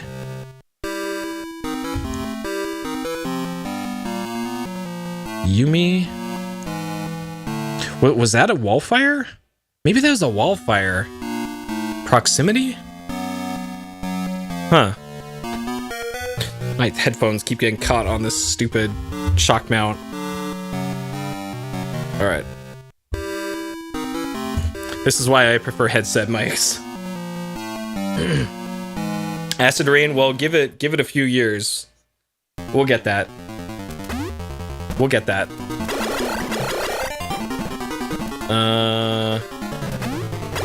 Like, it feels like I need to have space jump or something here.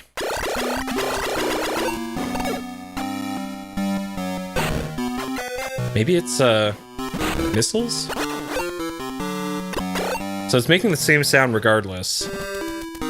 It's so weird that this would be the only thing in this room. Huh.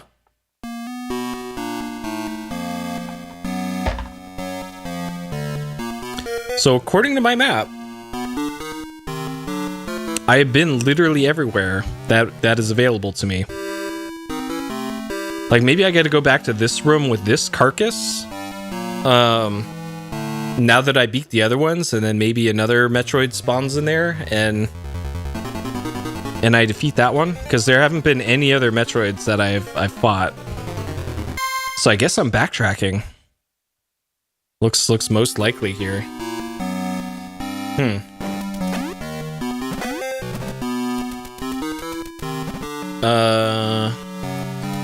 Okay, so down here was the Chozo room where I got the bomb.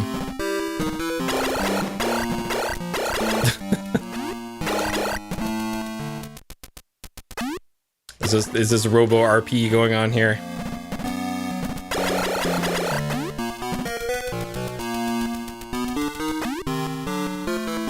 Okay, this is the missile door. Oh, missile doors stay open. You don't have to keep opening them with missiles, which is very nice.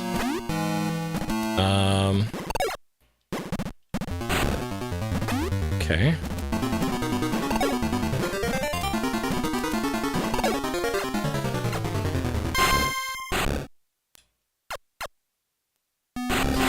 There we go. Oh, this was an upgrade, I think. Or some other upgrade? Unless...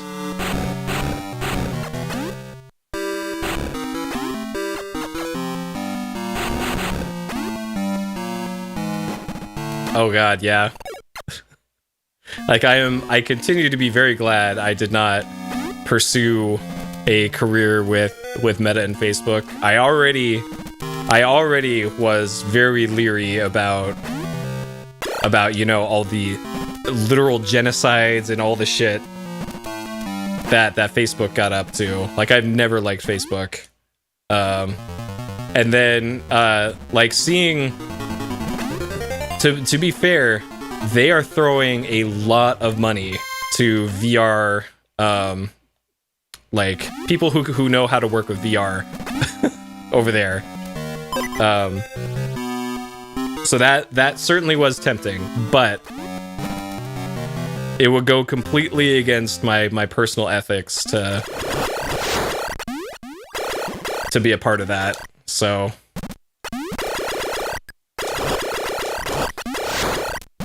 and yeah, there's a new the new Cambria headset is coming out in October, I think. And it's mainly geared for their VR social experience stuff, which shit, just get that and do no, it's also not called Oculus anymore.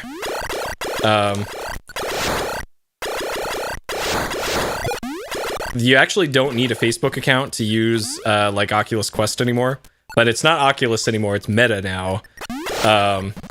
And now there's like a separate, another completely separate account that you need to make, and it's bizarre. It's such a weird situation. I do still recommend, if you want like an entry level way into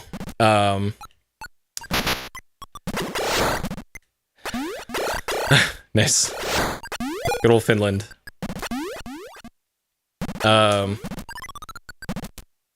Okay, so that's back this way. All right, let's check this way. I still recommend the Quest and Quest 2 specifically for like an entry-level VR stuff. Because I have a feeling the new PSVR 2 stuff, while it's the hardware for it looks great, I also fear it's probably going to be expensive. Which, even though they raised the price, that's how bad VR is going for Meta right now. They had to raise the price of the Quest.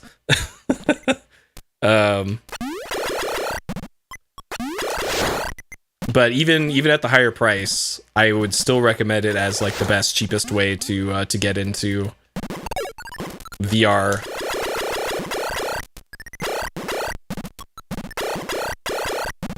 But like shit, you can the Oculus, I think Quest 1 and Quest 2 can be found on like Goodwill, which is a thrift store chain in the US that you like donate old blankets to. Yeah, well that's in everywhere but North America, I think, for that price increase.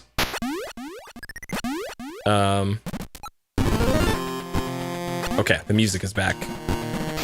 We can rejoice. And shoot some ceiling lobsters.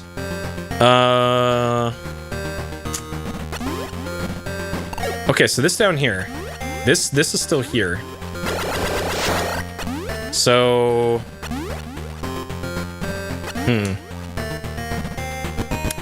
Yeah, PS5 got a price hike like a week ago or so in every territory except for the US. Like, I think even Canada got one.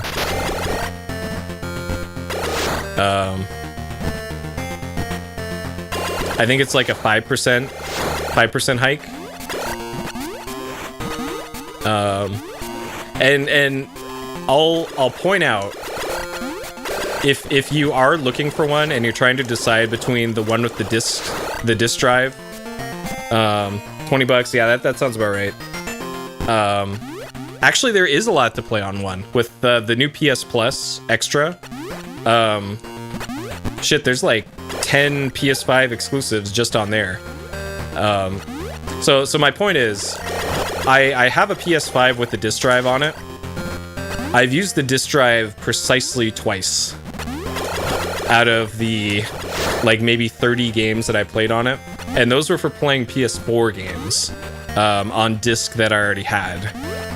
And then everything else I just played digitally on there. And I don't think there's a good reason to pay extra for the disc drive for it. Like the argument that I hear a lot for getting the disc drive one is that, oh, you could play used games on it. Like, okay, but used games for PS5 games, it's like maybe 5% off the price. Whereas you can just get them for... Okay. You don't play games you can't see or hold. Come on, shit talk. You mean games that you can't show off on a shelf behind you when you're streaming? Or show off in an Instagram post? Is that what you mean? Okay, so down here and then down. This is where the first Metroid was.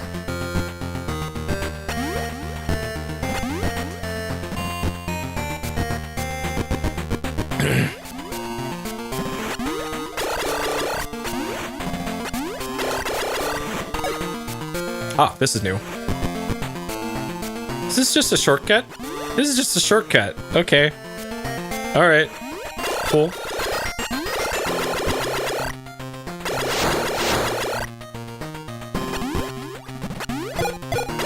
Well, like, I have probably thousands of games at this point.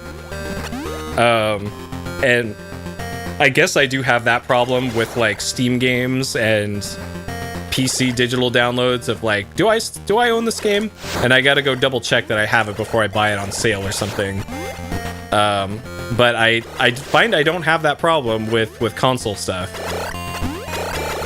But I think that's usually because the PC library spans like, what, 20 years? 20 plus years, you know? Whereas for individual consoles, for like PS5, you're keeping track of like maybe 20 games total, you know?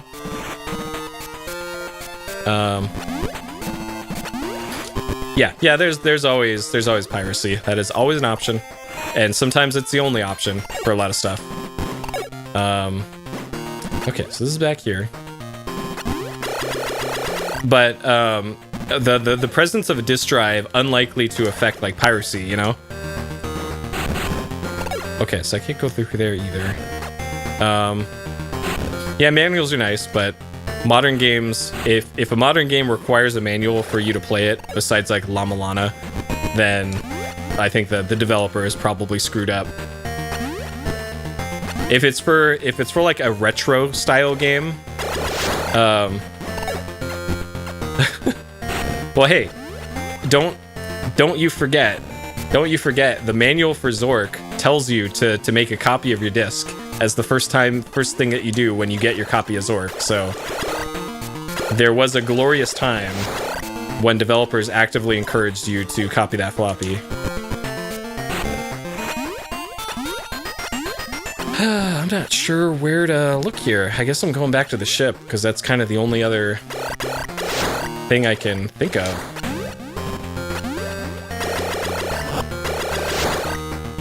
This kind of sucks that I've run into an actual dead end this early in the game.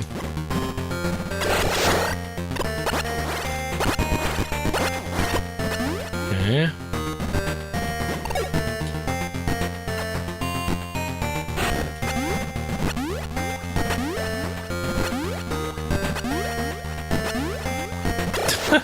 Yeah, I mentioned that the other day of Boix, are you here? Didn't you just buy a new Hyundai? Because apparently those things somebody could steal your car in about 5 seconds. Because all you have to do, they need to break your window to get in. They need to remove the steering wheel, which is apparently a fairly easy thing to do. Take a flathead screwdriver, jam it in some hole behind the wheel, and then whoops, your car's gone now. You know, that's great.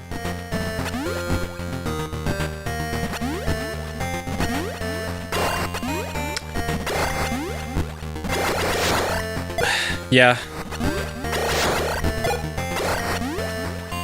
Because like we're already seeing the we're already seeing it happen with like Nintendo shutting down the eShop for DS, and I think Wii U already got shut down too.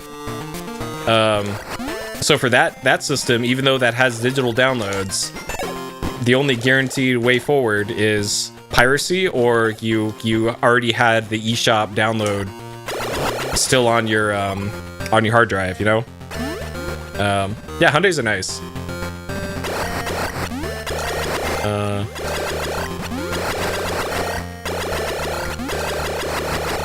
Oh, with key cutouts, nice. So I wonder if I gotta... So this makes it look like I need to...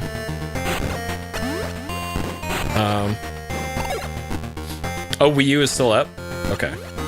I was under the impression that they completely shut that one down. Okay. There's probably some secret up here.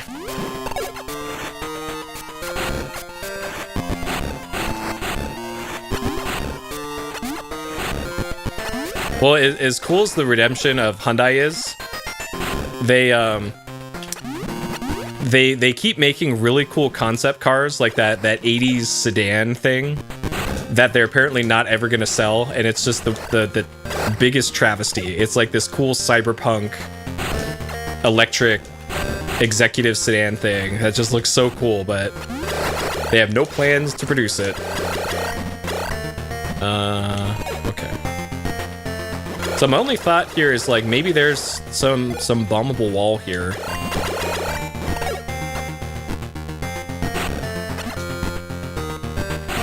And I don't recall seeing any walls here that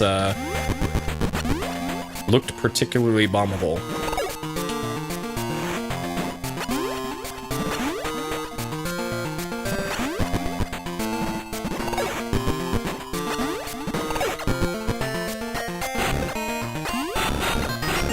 Okay, so nothing there. Oh god, I saw that. The DeLorean isn't electric.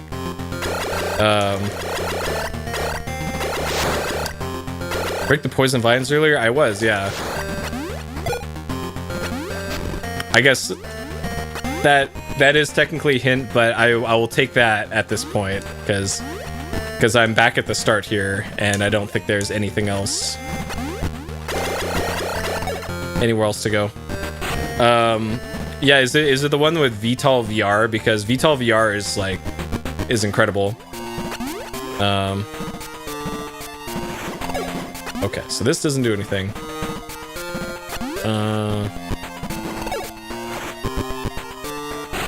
But yes, for future reference, any like speculation counts as hint too, because I've had people go like, I don't know, I'm just throwing this out there. Maybe you should go to this one room and spin around 3 times and then press AB start. And then whoops, that turned out to be exactly what you need to do. And yeah, I don't appreciate stuff like that in a blind playthrough.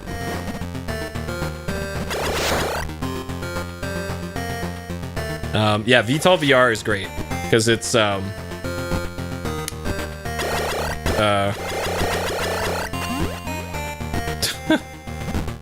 it's not YouTube chat for once. But yeah, VTOL VR, absolutely worth the money. I've heard great things about Into the Radius VR, which is also in that bundle. I have not bought that. I've considered buying the bundle just for Into the Radius because it's cheaper in that bundle than it is just buying the game outright. The real problem is that I'm playing less and less VR games lately. And I'm not sure when that will change, just because of how sick I've been lately. And having a VR headset on while you're sick is a very bad time. I have played maybe 30 minutes of Stalker games. And I like the vibe of them. I like the Deus Ex / Fallout kind of gameplay systems of that one. Oh man, Squadrons. Squadrons, I think, was on sale at some point. Maybe that is in the bundle. I can't remember. All right, I'm fucking lost. Great. This sure seems like something that you would bomb. This obviously is like a bombable spot. Like. All right, okay, game.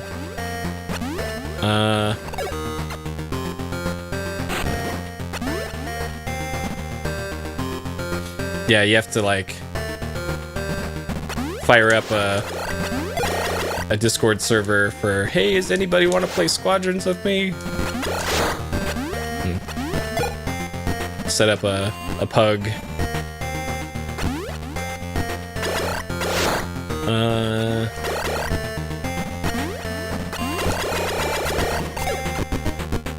Okay. Elite. I know, right? That's why a general purpose video game AI will be so good for old multiplayer games of all right, we're gonna harness the power of 1,000 Earths worth of supercomputers to train this thing to play Team Fortress 2. And then you'll be able to play that game forever. So I have tried to play Team Fortress 2 a few times before. I don't see the appeal of that one. But then again, I also don't really see the appeal of Counter-Strike either. I just played it with friends because that's what my friends are playing, so I guess I'm playing Counter-Strike.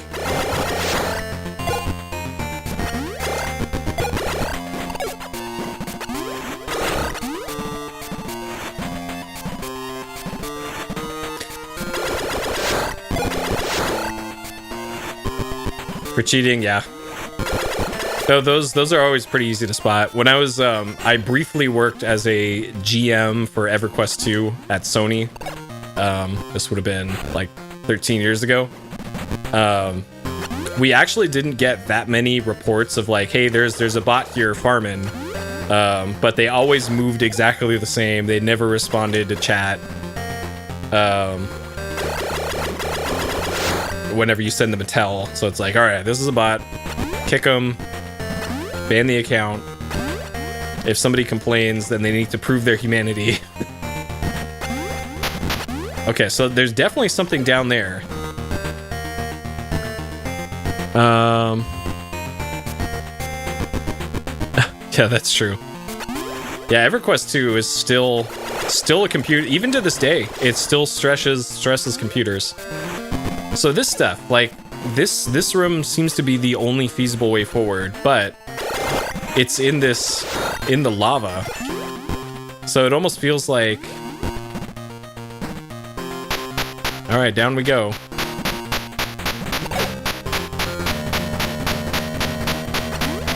Like, it feels like I'm missing a trigger somewhere or something.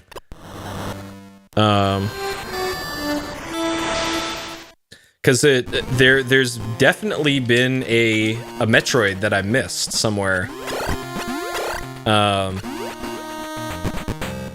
Because we started at like 39 on the counter, and I've killed 4 Metroids, but I've come across 5 Metroid carcasses.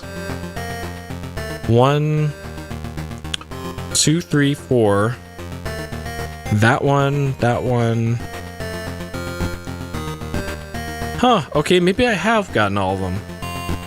Well, shit, like, how does this intend for you to do this? Nice. Yeah, I gotta go to the barbershop sometime soon, get my hair cut. It's been a little too long. The hair's getting long enough that's annoying me when I'm sleeping, and that's kind of the cutoff point for me for, okay, I guess I'll get my hair cut.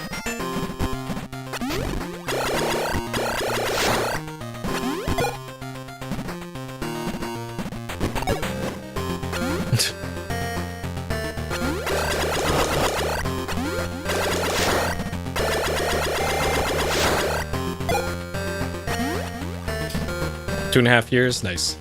I think that's probably about as long as I've ever gone, and that was, I think, the start of the pandemic. Like in March 2020, my hair was long enough to go get it cut, and then like everything shut down. So I was like, all right, I guess I'll wait until things are safe, quote unquote. And turns out that they still aren't.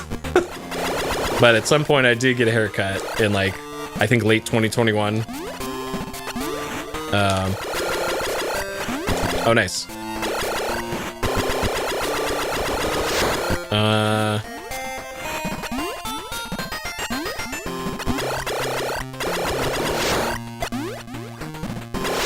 Yeah, like the... Nice. The only thing that really bothered me with long hair is I'm a side sleeper, and I toss and turn when I sleep. And having long hair complicates that a lot. So...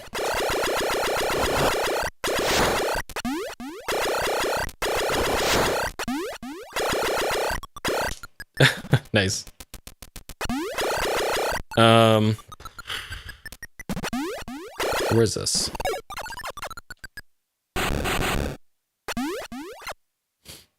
Oh, I do.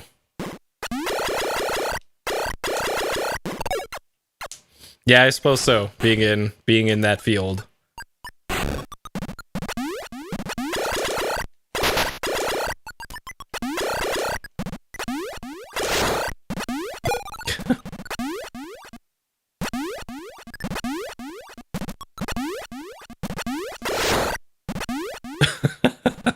Nice. Well, Viking warriors did that.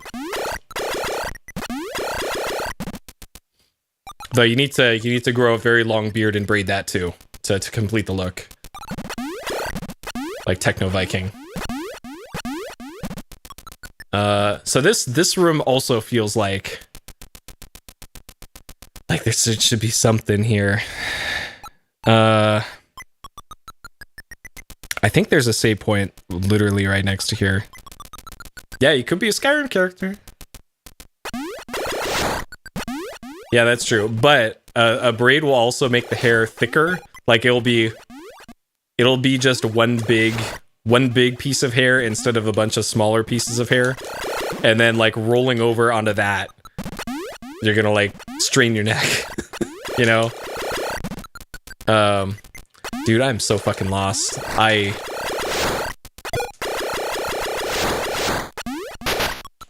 Alright, spoiler council. I got a question for you. Where the fuck do I go next? Because I have no idea. Does anybody know where progress is here? Is this it? Is this progress? Is this a butterfly?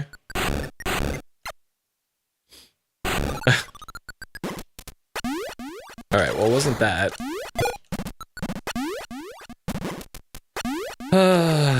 God.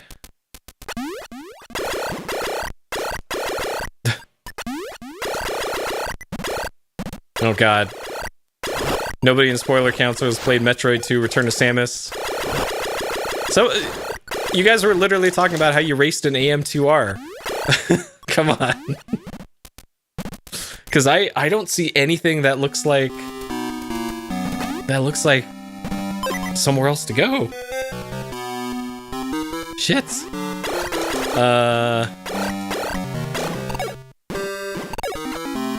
Because it looks like there's something up there to the right. I know, we need to go get a gameplay counselor on the phone.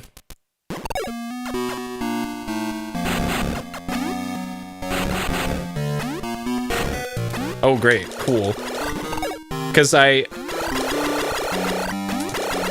reason why I chose this to play is because I looked at the How Long to Beat. Hidden spots to bomb on the carcasses. Okay.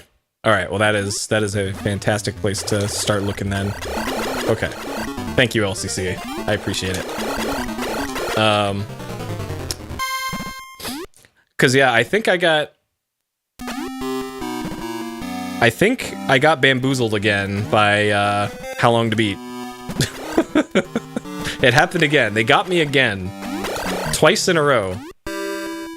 So this is the missile room and the bomb room that way. So I gotta go back. Great. Well, here's the map. So there's anything marked with a C is a carcass. And I haven't found any bombable rooms yet. So there's 2 Metroids down there at the bottom. There was one over here to the right. There wasn't anything here.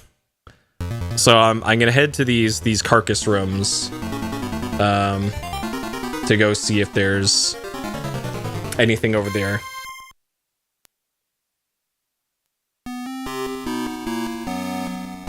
$11 hours? Yeah, the How Long to Beat for this one says it's 4 hours. 4 hours flat.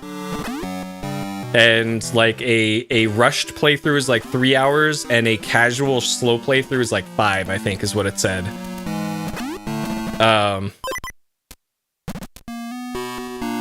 So I was like, okay, that's something I could bang out in one stream, no problem.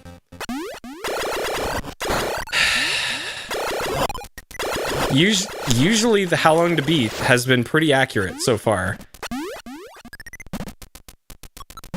Okay, what about this? I didn't check this.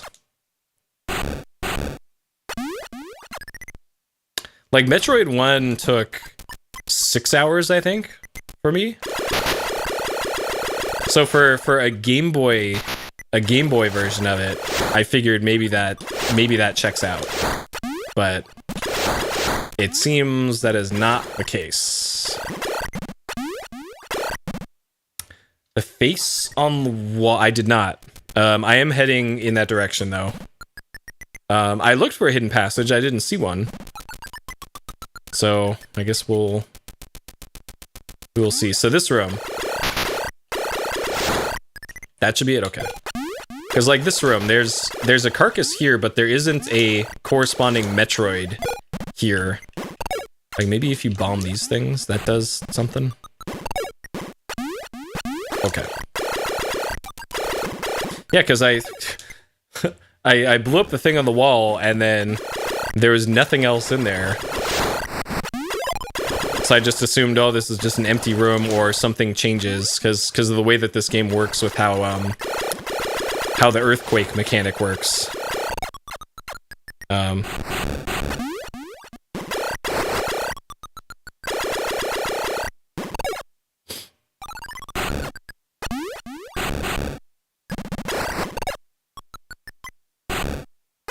Yeah, one actually wasn't too bad for mapping it.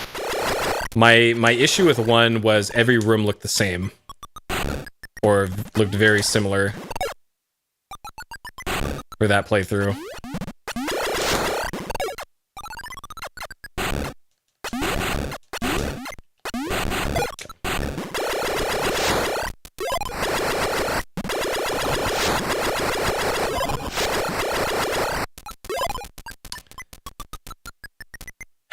Okay, so we're back here now. I drop down to the bottom and go right to that room with the thing on the wall.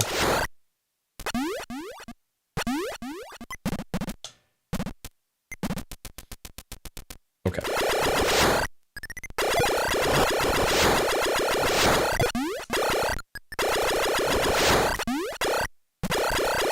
Yeah, because if you've ever seen the tool-assisted speedrun for Metroid 1, because of the way that game's programmed, if you go inside of the doors and like clip into the wall, the game's programming has a bad time trying to figure out where you are. Okay, so I'm pretty sure this was the Metroid room. Shit, where was that? Oh my god. Oh, I forgot where I was. Okay, it's gonna be quicker to just die. Let's just die.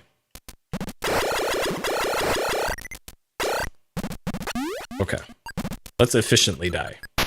There we go. So it looks like you only take damage here as you're moving. So this is science, I guess. Alright, this is an intentional death. It's still death, but intentional.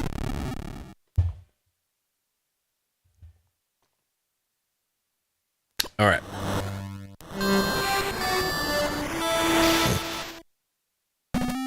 I completely forgot that other room was over here.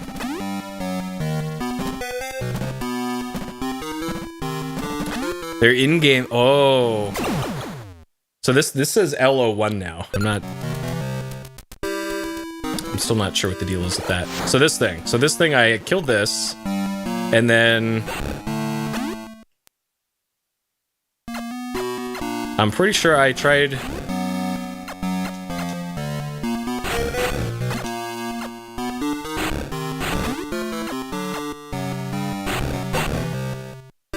Oh shit, it's right here. Okay. God, that's annoying. Okay.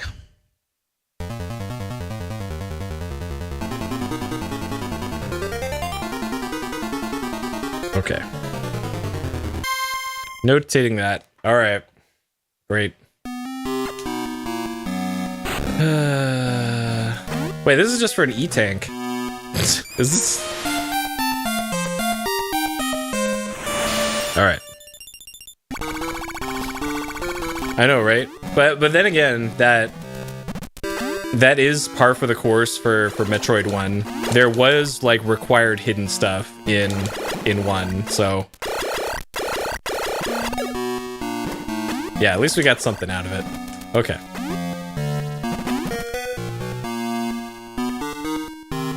Yeah, like I don't like mazes.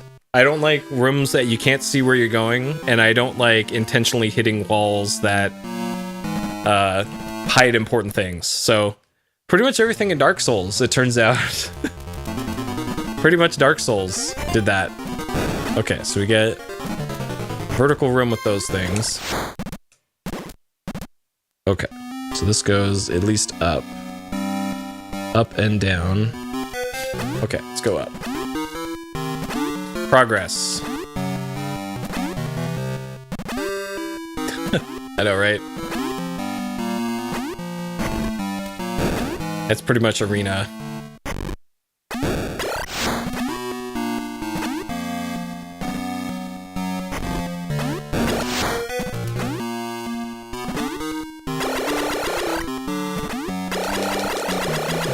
Okay, so it looks like... It looks like I need high jump in order to do this.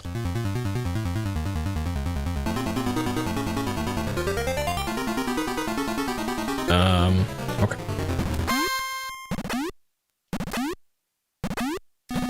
Well, here's the thing. For stuff like Legend of Grimrock, isn't that what you're kind of signing up for with those kinds of games, though? Is like, this is going to be a hardcore, like 80s, 90s style dungeon crawler, right?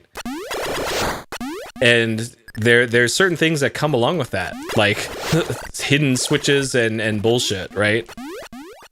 Zork style stuff, you know? So I don't know. but remove all the bullshit. Well, that's just a modern game though. At that point. Okay. C for carcass. Okay. Well, so we're gonna have auction. Yeah. Then it's the water stage from Ninja Turtles on NES.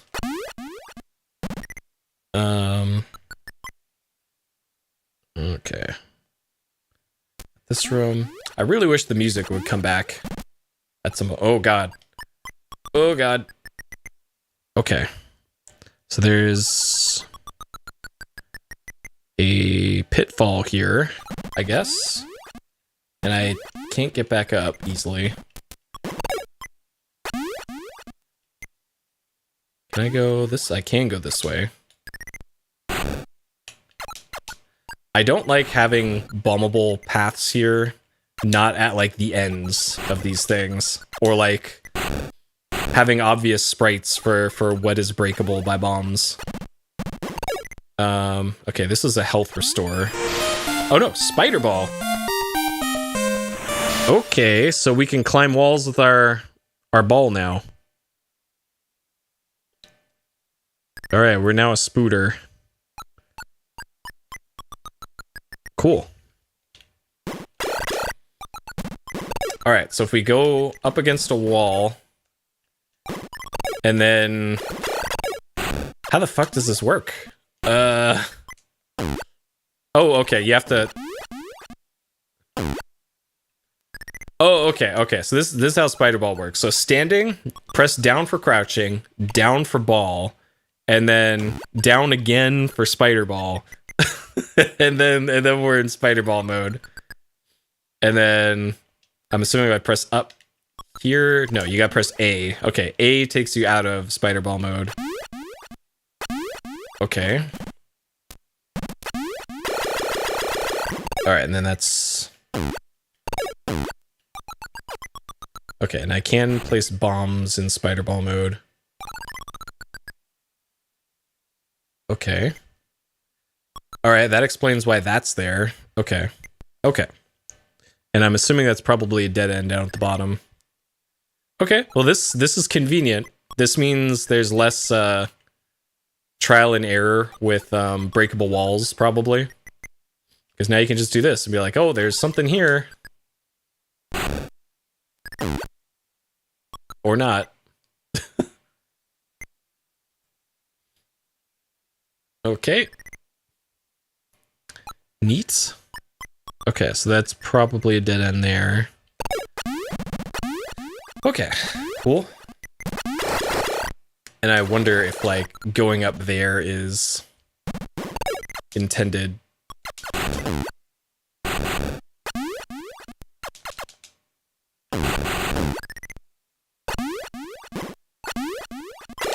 Okay, so you can't turn into spider ball in midair.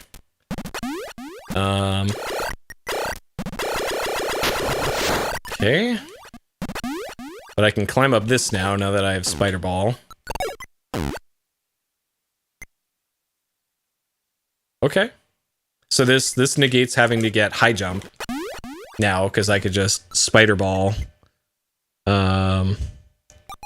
Shit, this is gonna make making maps a little bit spicier now than it would have otherwise been. Because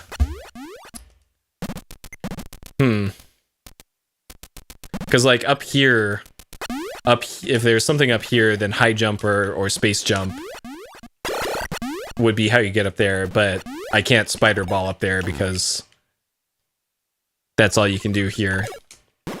Okay, here's a Metroid. It's been a while since we fought one of these. That's funny that you can hit it when it's off screen.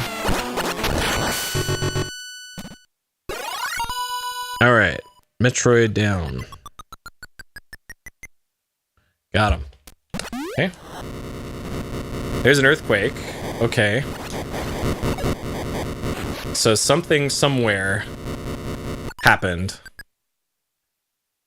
God.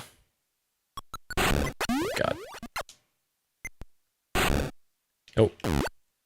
Some of these just obviously look like there'd be something hidden there, but no. No such luck. Put that in here.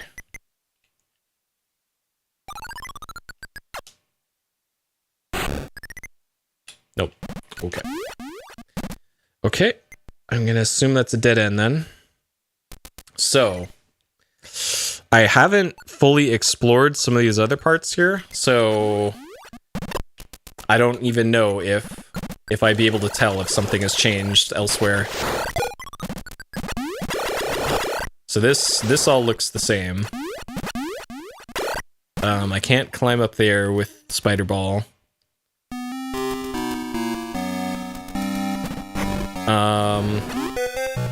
So I can go back up with Spider Ball now and see what's on the upper path. Like, ideally I find a... Oh, like... Okay, what if I do this?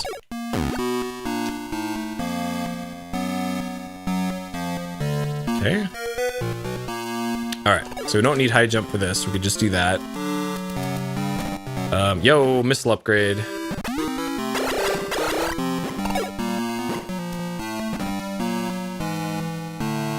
Okay, so this is... MI for missile. Cool.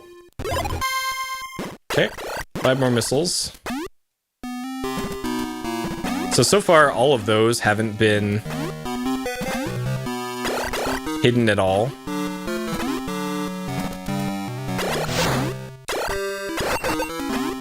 This is just... We're gonna put all of the missile upgrades all in one spot.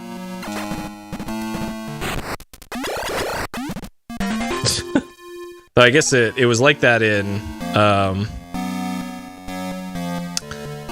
original Metroid too.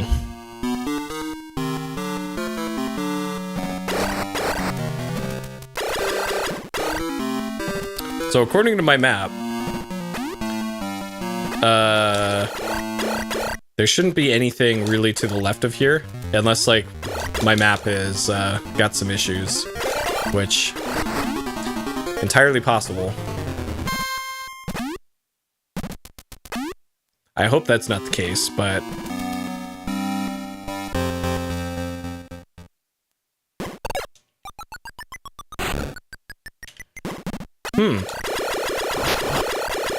I don't think this is somewhere I've been before. But maybe it is.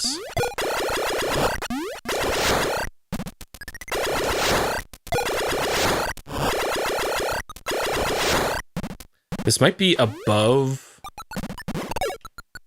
something else that I couldn't go above. Oh, okay. Okay, this I've been, because off to the left of here is through this door,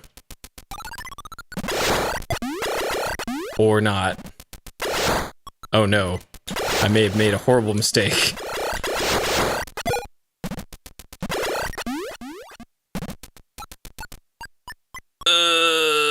Okay, it's left of here.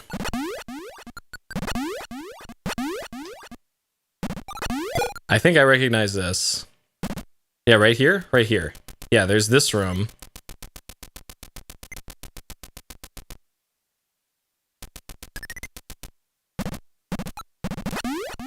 Uh-oh.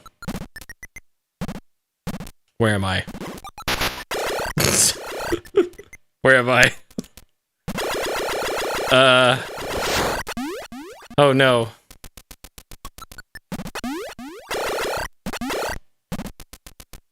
This might be like a new area that got opened up by the stuff. This does look familiar, but also entirely possible this is...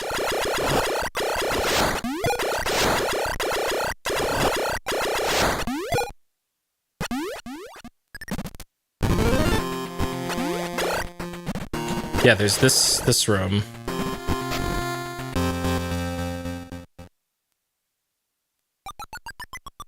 Ah, okay, I know where this is, but this doesn't line up at all with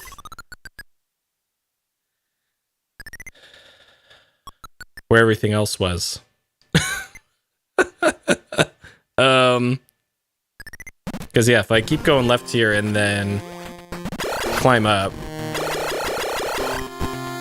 Oh, this is the lava area that opened up. Okay, this is probably where I wanted to go anyways. So, okay, I know where this is. I have inadvertently gone the correct way, and the cool music is back. So it's win-win all around.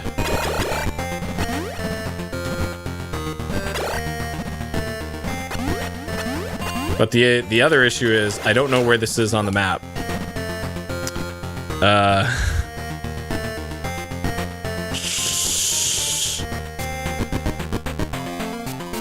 I'm gonna say it's here probably. It's probably here. Oh god.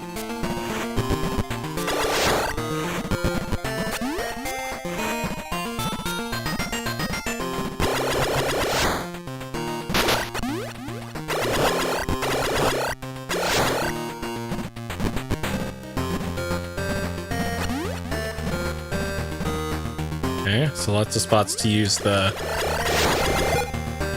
ball form here. Oh good, great. The blue Kool-Aid is back.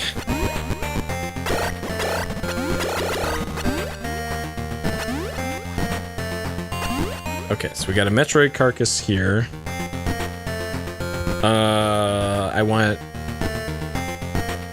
down and right. This is harder to map because there's like multiple levels to this stuff now. But there's a carcass here. So there's probably a Metroid in here, I'm guessing. No.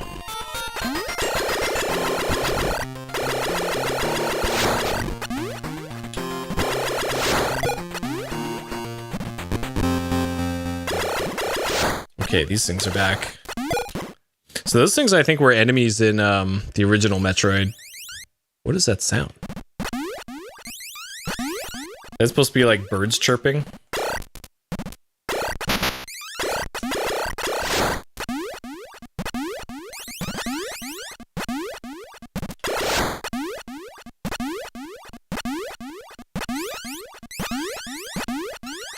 Okay, spikes, great.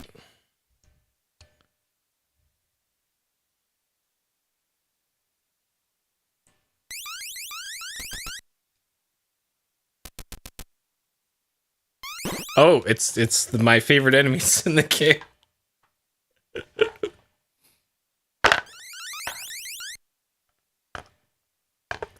What are these things called again? Where was it?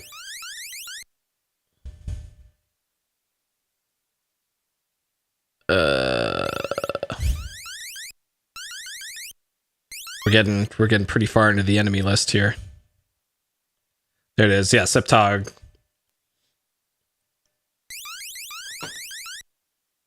Septog, definitely not Flying Phallus. Okay, Invincible Flying Phallus. Okay. Oh. Huh. Interesting. So these function as flying platforms. Septog, this unusual shaped creature floats in the air. Samus can ride on it without damage. Okay, I probably should have read the manual. Then that wouldn't have been a surprise. There's probably a Metroid in here. Yep. So it's weird that you can actually damage those off screen.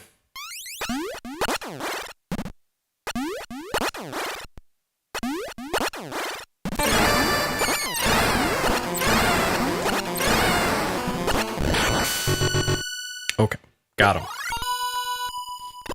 I didn't even know that was a thing about Metroid or Minecraft. I've never played Minecraft. I played Dragon Quest Builders 1 and 2, Dragon Quest Builders 2 is one of the greatest games of all time. And I actually saw there's actually a game like Dragon Quest Builders on PC now. Because I saw it in a demo video of somebody got their Steam Deck today and made a video about it that usually does content creator stuff regarding portable systems. I think Taki Udon is the channel. And one of the games he showed on the Steam Deck was a game that pretty much looked like Dragon Quest Builders, except not licensed Dragon's Quest stuff. And on PC.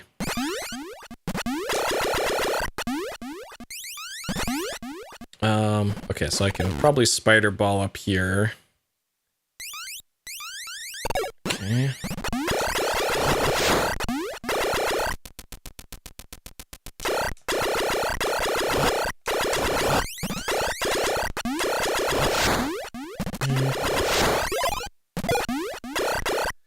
Oh boy, this is quite the out of the way location here. Hopefully there's... Oh god, okay. Oh great, cool.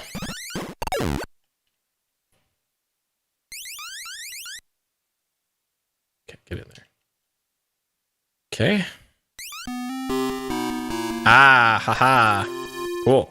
I will take that. Okay. Hopefully I'm still on the ceiling here and I can go up. Yeah, alright. This looks like a place to put something. No. Okay. I have a bad feeling about these spikes, that these are gonna knock me down. Well, let me confirm. Yeah, okay. Okay. Okay. Fine. And then literally everything damaged me on the way down. I appreciate having this E-tank and not having to listen to the critical health thing over and over again.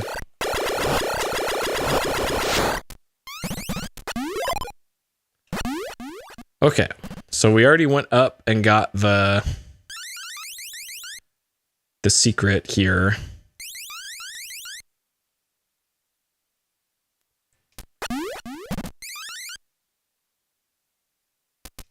Okay.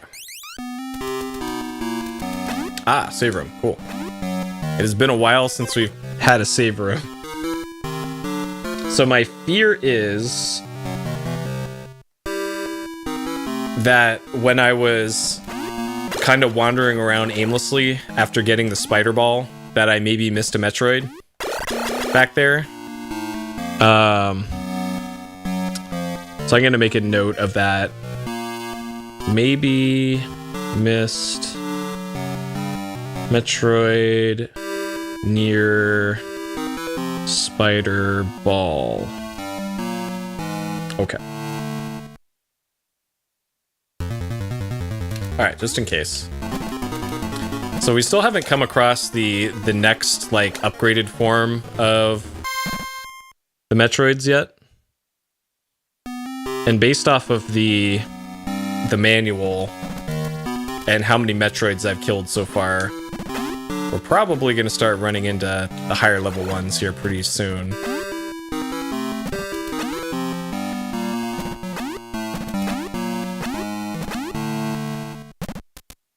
This sure looks like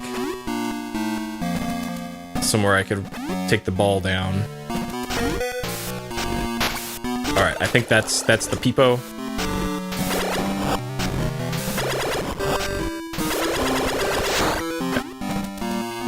Cool that that doesn't drop health. That thing hits like a truck. Okay. So we got 2 long room here. Possible secrets down below.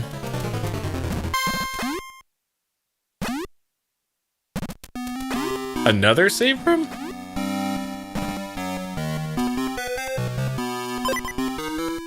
Okay. I missed 2 saves. This is odd for them to have 2 save rooms right next to each other. So it seems this is a a whole new area to the left here.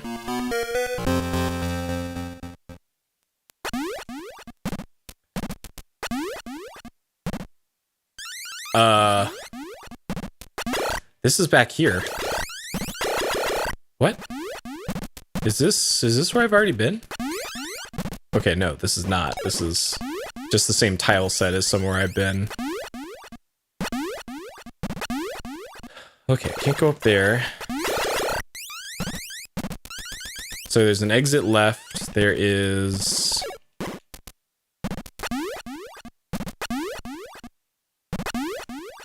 stuff below.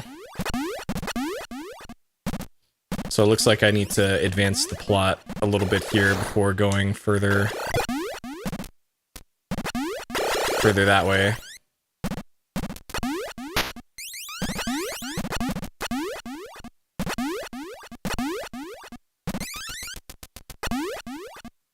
Okay.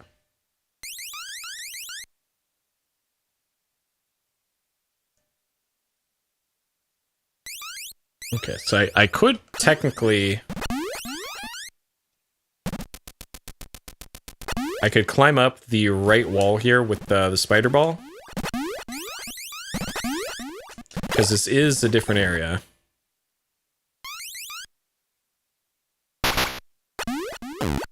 Though this might also be where I was before. Hello? Oh, come on, game. Come on, game. Spider ball does not cooperate sometimes here.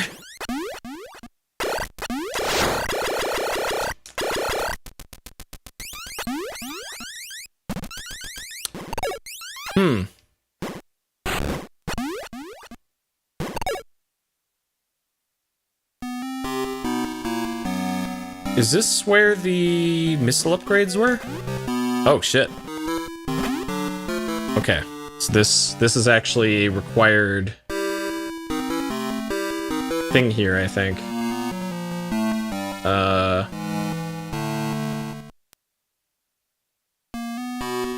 So there was... This is a bombable wall. And then in here, this appears to be a Metroid fight.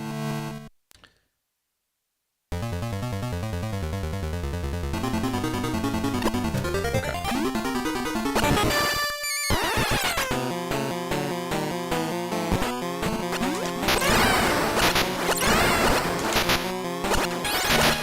Please, please. Okay. Whew. All right, we get the cool sound effect now.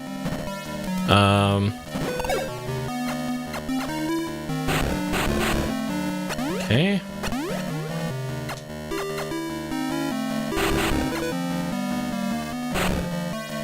Okay.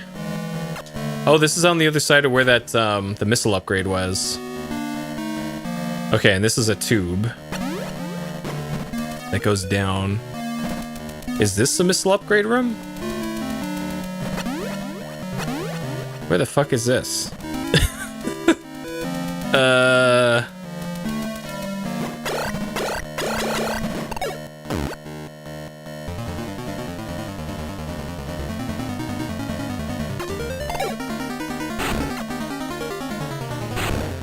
Okay.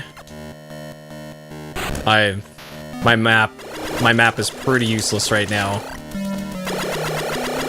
Another missile door, so this must be an upgrade. Okay. Yo, what is this? This is the wave beam, I think. Wave beam, yo. Alright, the problem is I don't know where the fuck this is on the map. So to wave beam. Okay.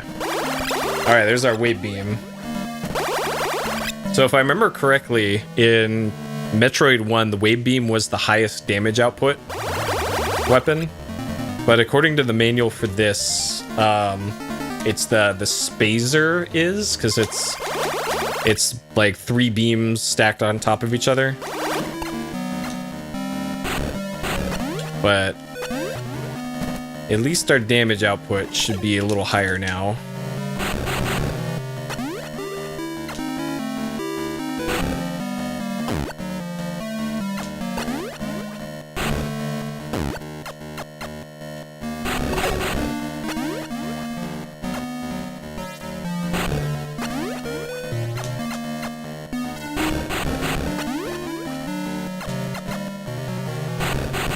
Okay, so I don't know how to get out of here.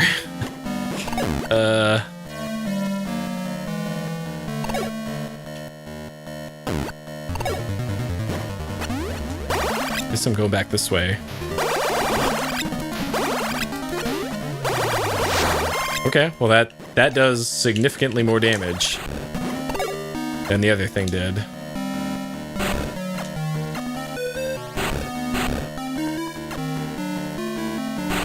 But unfortunately, I don't think I can use that for fighting Metroids.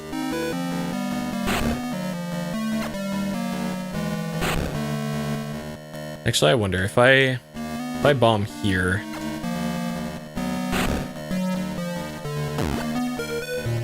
Okay, and this doesn't count as spider ballable. Okay. So the real question is, where is this on the map?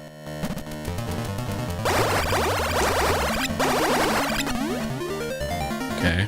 I don't recognize this room. I do remember these stupid things from Metroid 1 of having to break these things in order to traverse stuff.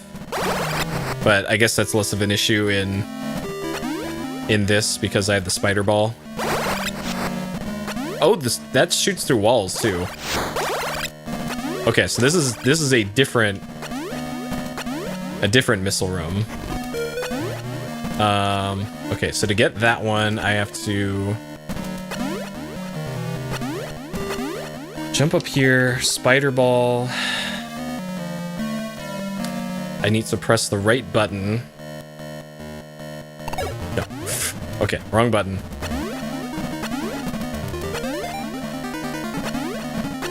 Alright, this is even scarier because I'm almost out of health here. So I beat a boss, I got all these items, but if I die before I get to the save point, then that's a problem. Okay. So there's that.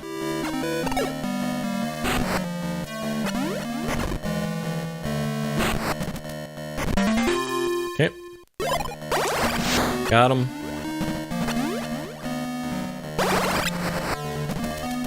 So I should be able to map this once I figure out where the hell I am. But I currently do not know that.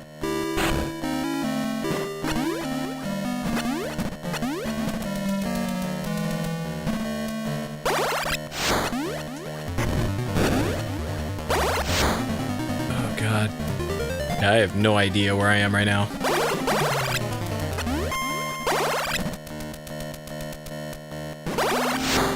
This is Upgrade City is where I am right now, apparently. Holy crap, dude.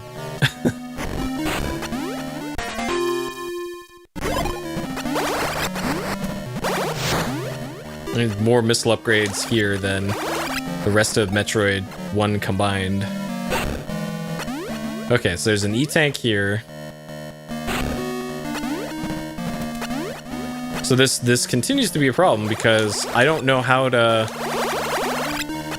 get out of here. And get back to where I was. Like all these upgrades are cool and all, but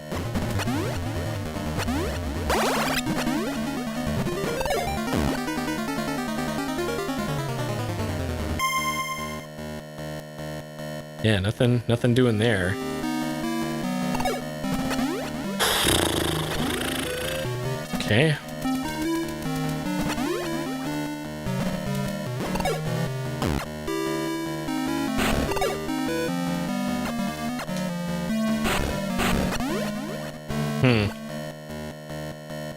Yeah, let's...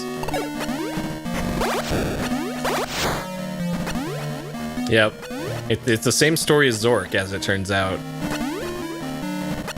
You're in a maze of twisty passages, all looking alike. Have fun.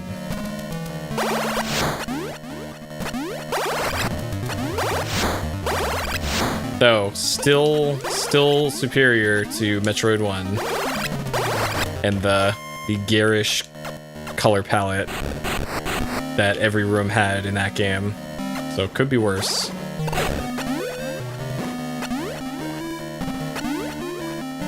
Okay, so I did this room. Oh, I gotta climb up this shit now. Alright, Spider Ball.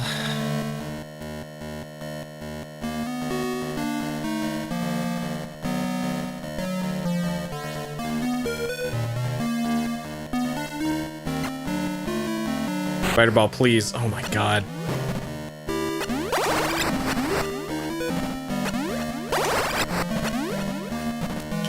Nope.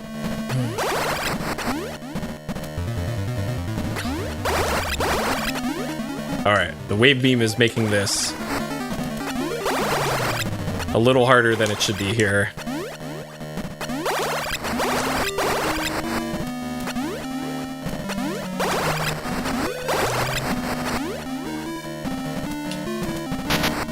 Fuck.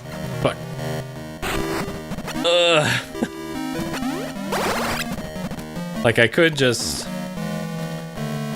Let's just do this. Let's do this.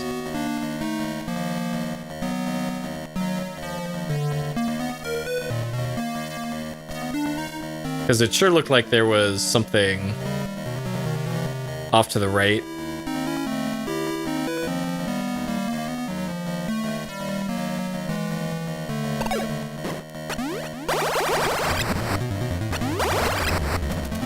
Ah, haha, okay. Well, this looks particularly bad, too. Okay. Okay. Okay. We got the high tops, boys. All right. Cool. They give you the movement stuff pretty early in this. All right, we can really jump now. Damn. Okay. We can jump essentially the height of the Game Boy screen. Okay. I'm okay with this.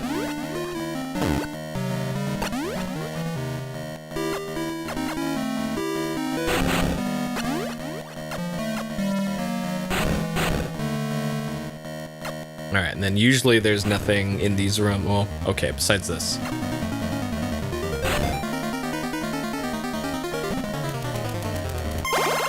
Oh, is this the E-Tank? It is the E-Tank. Oh, man, okay. Alright. Cool. No more beeping. Refill my tanks. Let's go. You'd love to see it.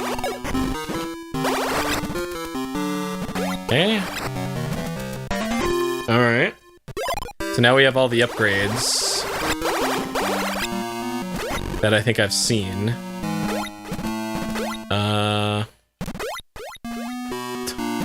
We have an echo on our jump now, too.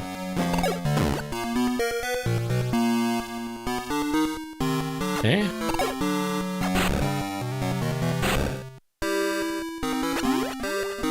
So this is cool and all, but now I gotta find a way back to the critical path. Somewhere. Somehow, somewhere.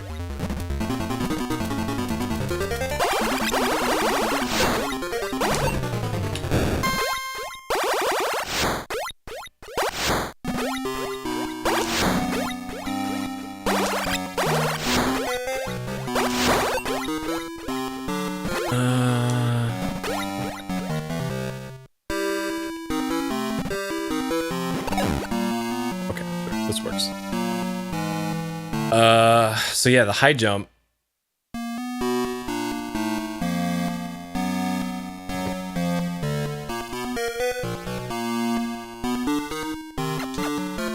what this does for me, I'm not super sure at the moment.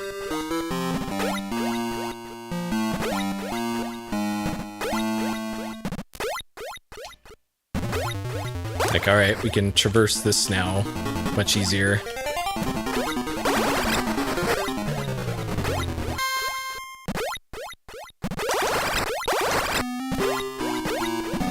Okay, so the problem is here, I kind of had to stop making my map like way over here based off of like my internal compass. We're like here maybe. And I don't know where we are now. So great we're in L-06 according to that. I'm still not sure what that number is. Actually, maybe the manual says.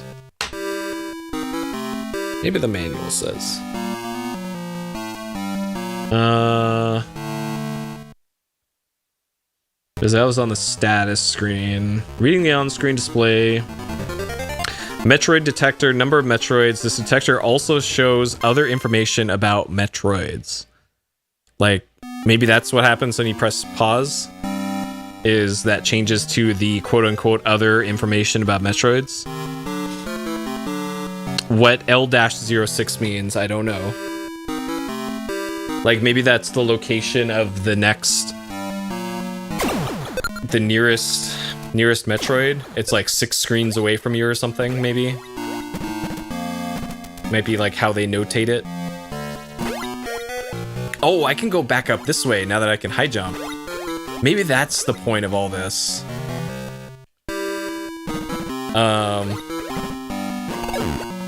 Okay, so you bomb jump up to there.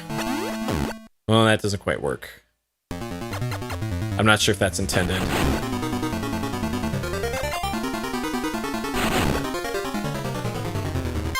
Okay.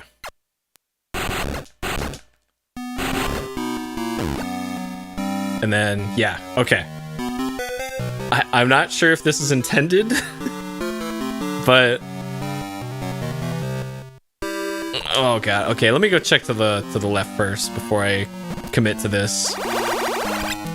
Okay, this is kind of the only thing to do here, besides there's a hidden thing in there. And I guess theoretically you could go this way and you don't have to cheese it up this thing. So, okay, sure. I'm just gonna assume this is the way back up. And this does actually get me back to known territory here.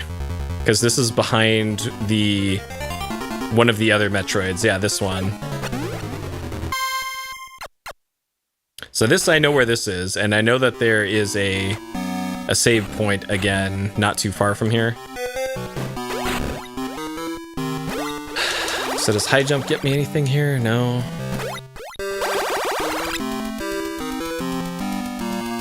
So it's this way, and then I drop down.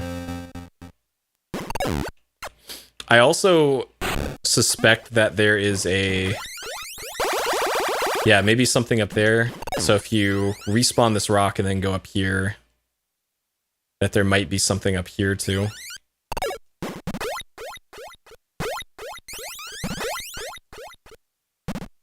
Oh, there is. Whatever that thing is. Okay. We found a Pokemon up here.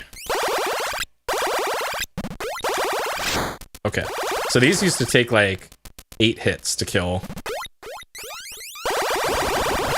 So those things are less of an issue now.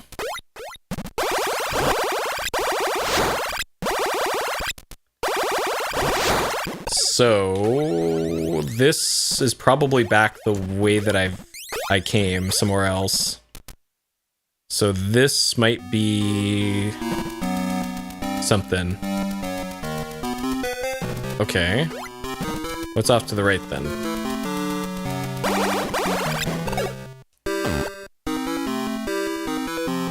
Game, I'd love to move here.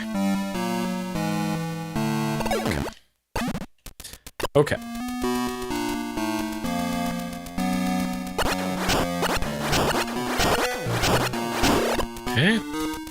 we got here? So usually there's upgrades behind these doors, but this does not look like an upgrade door. This looks like a mistake. I probably should have saved before I did this. Oh! What the fuck is this? Oh god, this is Kraid.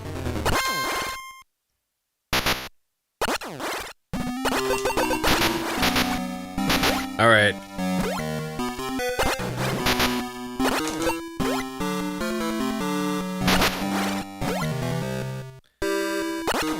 I have a feeling I need...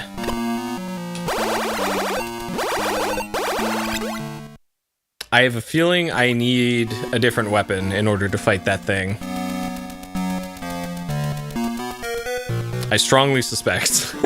I probably need the freeze ray or something. Let's see.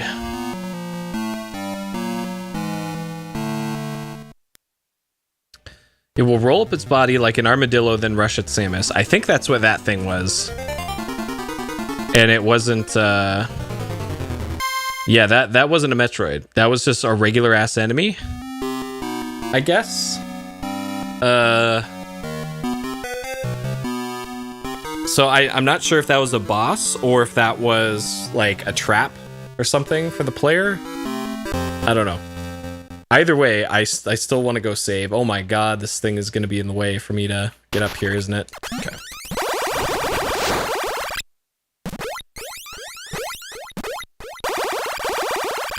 Alright, priority 1. Find that save point.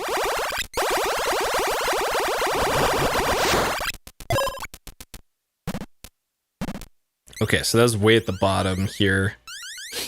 All the way to the bottom, go right 2 screens. And there should be a save point.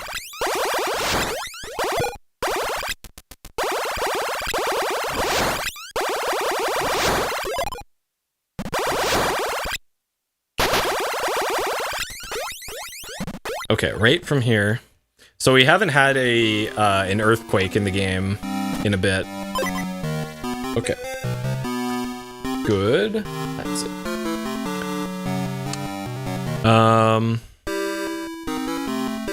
Okay. So, is there anywhere that I haven't really explored here then? Not really. Okay, so I'm gonna make a note here then of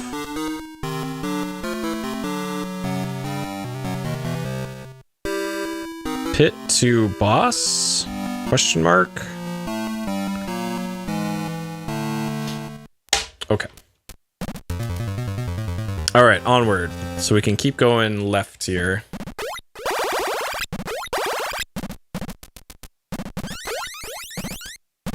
Oh wait, is this water gone? Oh no, it's still there. Okay. So the only difference here is that I can high jump now, and I couldn't before. And I have the spider ball.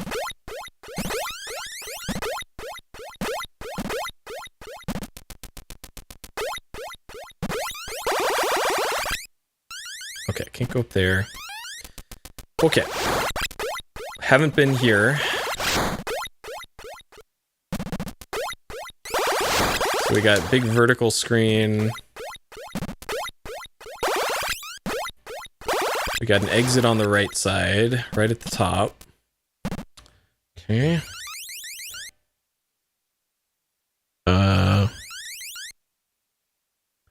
Which, based off of my map, there probably isn't too much to the right of here. So let's briefly see what's here. Okay, yeah, so this just goes above that, the spike that was on the wall here. So this probably just goes to a secret or something. I'm holding left right now, by the way. Because this is how the spider ball works. Okay.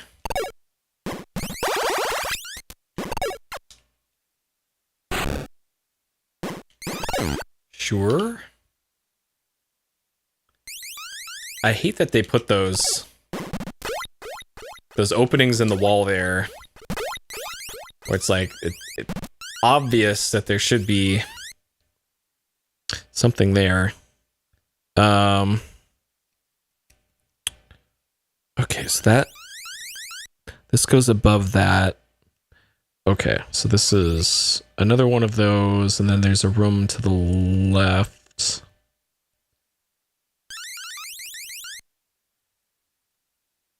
And then it continues going up as well, so I kind of want to see if there's anything up here too.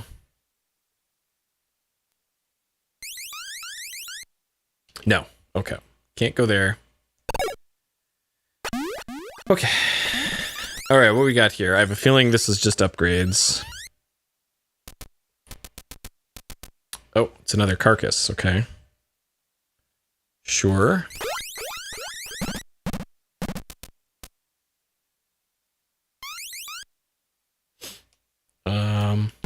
Probably a Metroid here. Yep. Oh, that's a different kind. That's we have found the Chad Metroid now.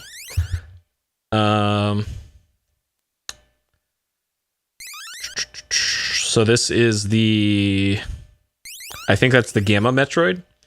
After molting from the lesser mutation, the Metroids have grown much larger, gaining the power to attack with lightning bolts. Great. Cool. At least I think that. Oh no, this is still a regular one. Okay. Metroid. Done. Got him. Okay. Oh, okay. So that's the whole point of this area then, probably. Okay. We have a nice amount of health. There might be secrets in the walls there, but I don't really want to check.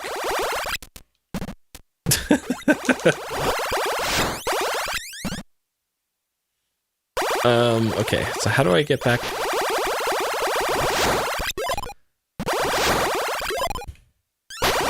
Didn't Crusader Kings get an expansion or something announced relatively recently, or some new content? Or maybe it was the fourth one in the series, maybe? Can't remember. At I want to say Gamescom, maybe. Or maybe it was from one of the other series like that. Okay, so this didn't do an earthquake. So I'm guessing this was probably a non-essential Metroid. Okay, so that was everything up from here.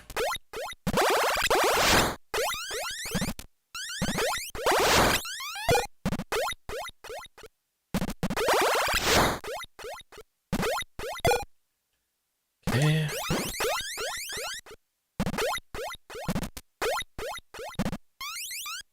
Alright, so this went down. So the problem with this going down and to the right, this is technically where the blue stuff was. Oh, interesting. Huh. Made of Iberia, so that's what a Spain-centric thing. Oh, we got another one of these rooms. Okay. Interesting that the game has kept the kind of copy pasta rooms that that the original game had. Okay. This way. Down, left, and to the right, with a carcass at the bottom. Okay.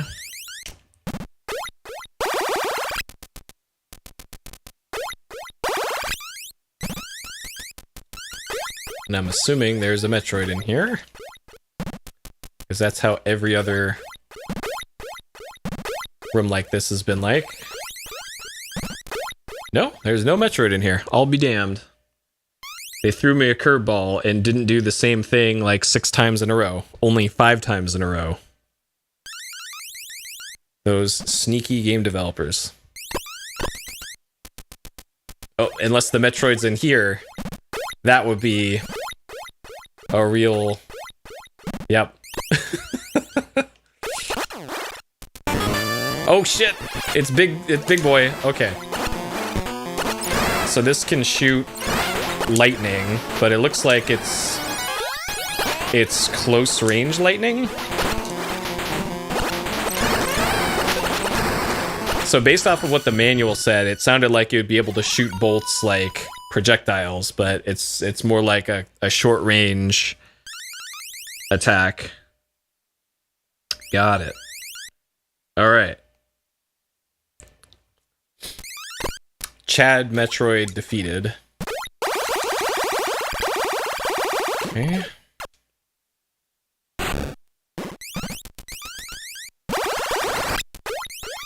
So if this is anything like Metroid 1, then missiles probably cap out at 255.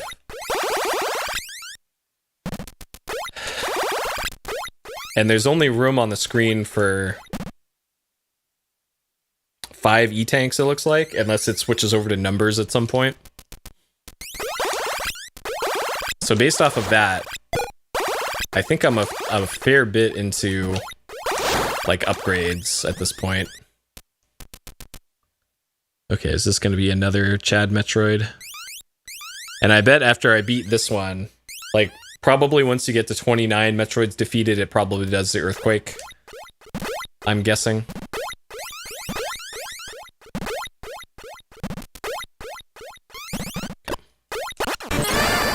Oh, this is just the regular one.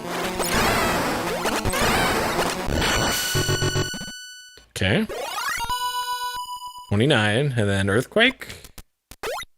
After a few seconds. Or maybe it's location-based trigger. No, doesn't. Okay. Okay. Alright, Metroid down. And there's another room off to the left. Maybe this is where the earthquake is. Alright, vertical room. Oh, is this another copy pasta room? It is. Oh, man. Like... Put some... a little bit of variety into your level design. Crud. This is literally the same room as, like, 3 rooms ago.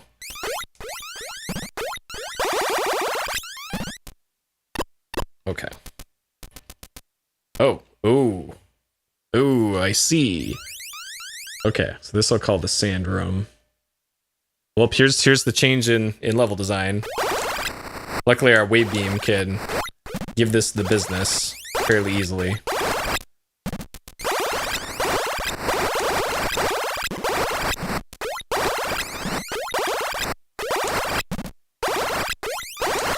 So I don't see any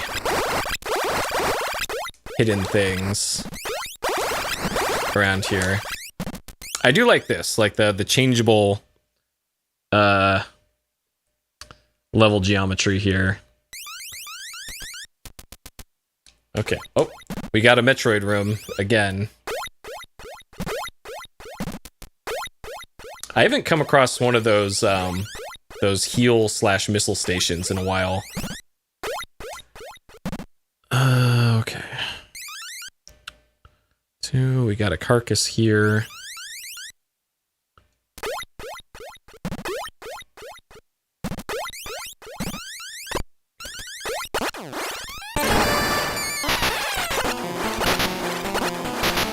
Please.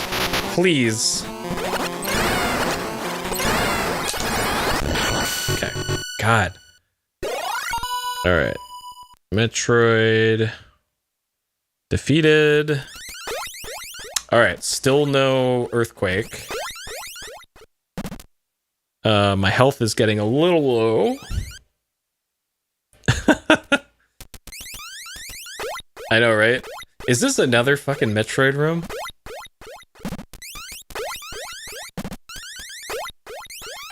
My health is a little not great for this. Okay. So this is...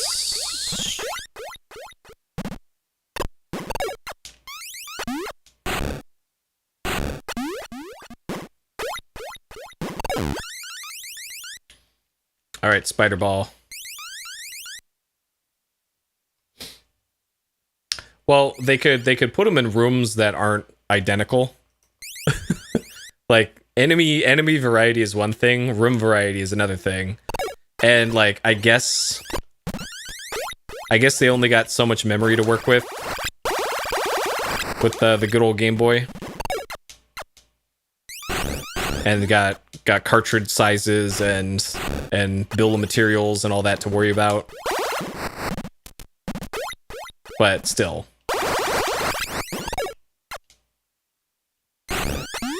But then again, even with all the copy pasta rooms in this, still infinitely more variety than Metroid 1 kinda did. So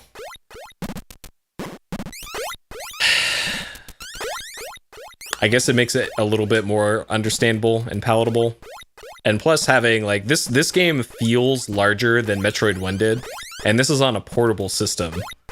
So that's cool in and of itself. They pretty accurately replicated the Metroid experience on a portable system.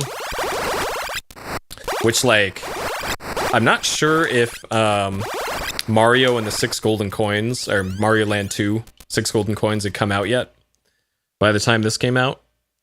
Because, like, Mario Land 1 did not accurately recreate the Mario experience, but Mario Land 2 absolutely did. Okay, so same deal. Another copy pasta one here. Great. Hello, Janro. Or Jan. Whichever one is correct. Welcome over in YouTube chat. Okay.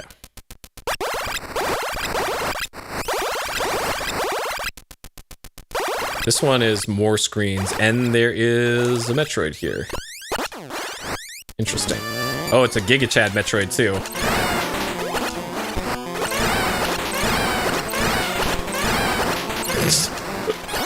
Oh, no.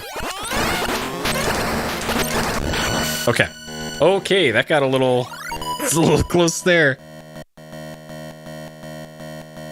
Okay, Metroid. I think what I want to do is backtrack to the save point ASAP.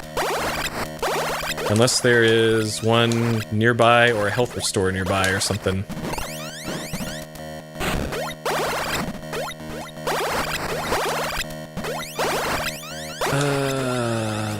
Okay. Let's see what's over here. And then probably gonna promptly turn around and... Oh yeah, I don't like the look of that. Okay. Yep, there's a big room over there.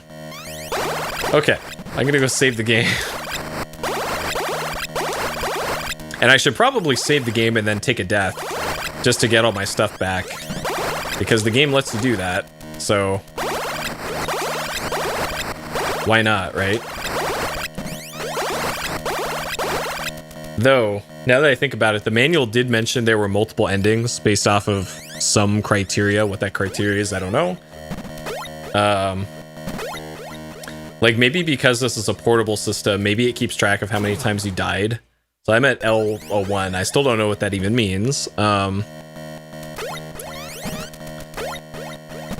Like, I got the second worst ending in my blind playthrough of Metroid 1, which was the suit on, but the power fist.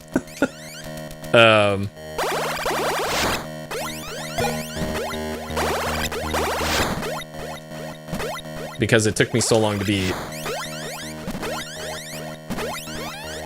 And I have a feeling there's probably a similar deal with this one.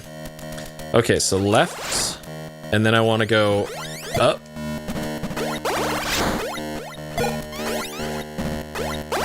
God, I love the noises this game makes. Okay. All right, beeping is ceased. Okay. Just across this screen is the save point. I just need to not die before I get to it. Oh, fuck. Alright, beeping's back. And so is the music. Alright. Saved. Got it. Okay. Alright, let's take a death here. And get all my health back so there's no more beeping. Alright, Mr. Metroid, into the drink you go. Wait a second, this doesn't hurt me.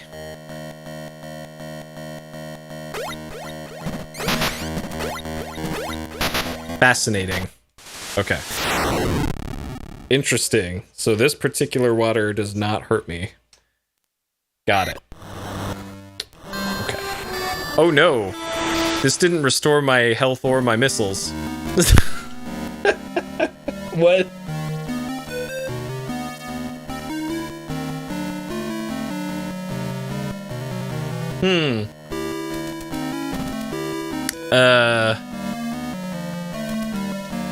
Huh.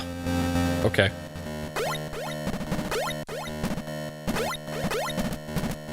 I really don't want to backtrack back to the ship, because it'll be like 30 minutes before I get back to where I currently am.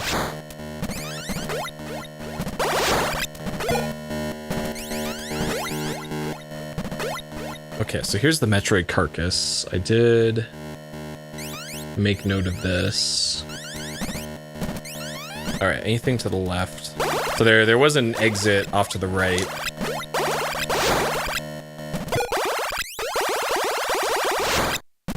So my thinking was that there would be an earthquake and then this would... yeah, they gotta change the square wave or whatever it is on every single update.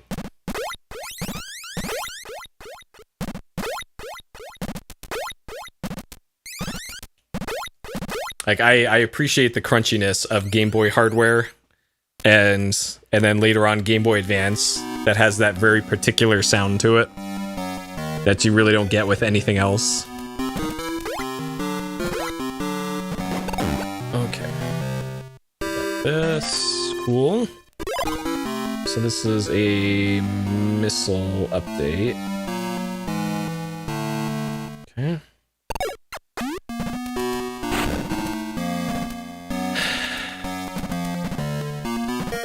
I guess the way that you're supposed to tell the water and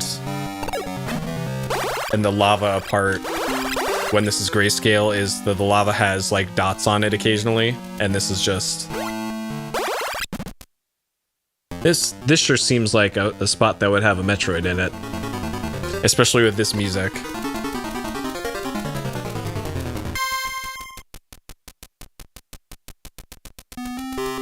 Yep. Oh no.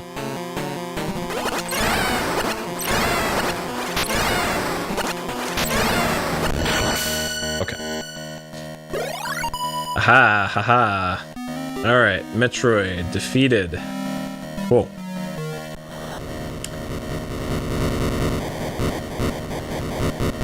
Okay. So this was either at 26 defeated or that particular one being defeated. Something happened somewhere. Probably not where I thought it was going to happen because... Oh, this is a pipe up. Okay. Interesting. Because yeah, I think I need to find the freeze beam or the spazer or something before I could fight the thing that looks like Kraid. Wait a second. Does this go where I think it does? Hey, Ocelot. Good day for you. I posted in the Zork channel on the Discord where to find French language interactive fiction if that's something you would like to do.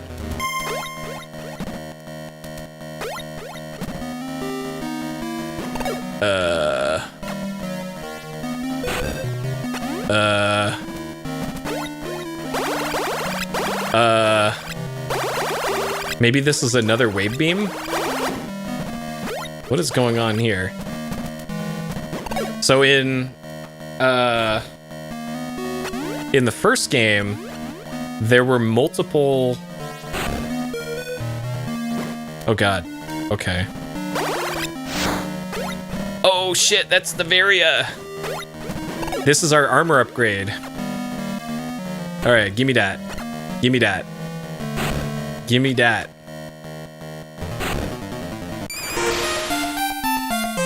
Cool. Alright, so now we've got double... Yo, look at that. We got the big shoulders now. Cool. So now... Oh man, it changes everything about our sprite. Look at that thing.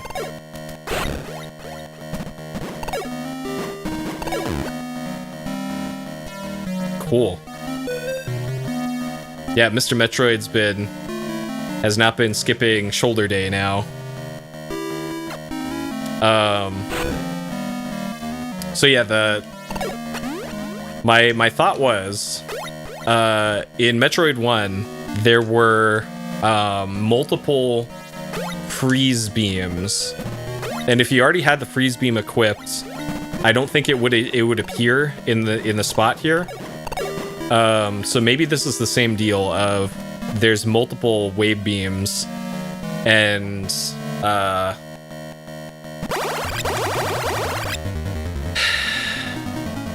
it's only here or something? That kills, yeah.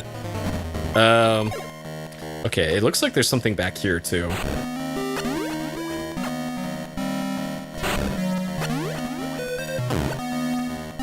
I do like that this changes the ball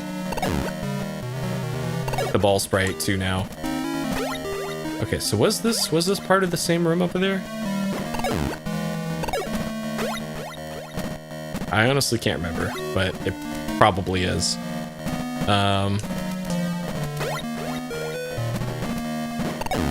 Okay.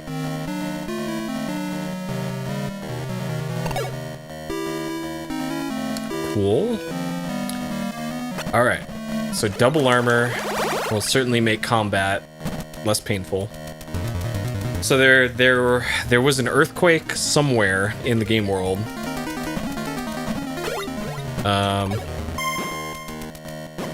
Is this something? What is this?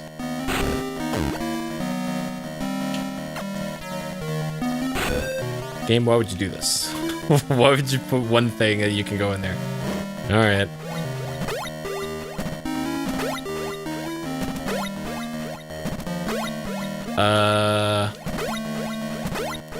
Okay, this is where the missile upgrade was, so I got that. Okay. And then this is back here.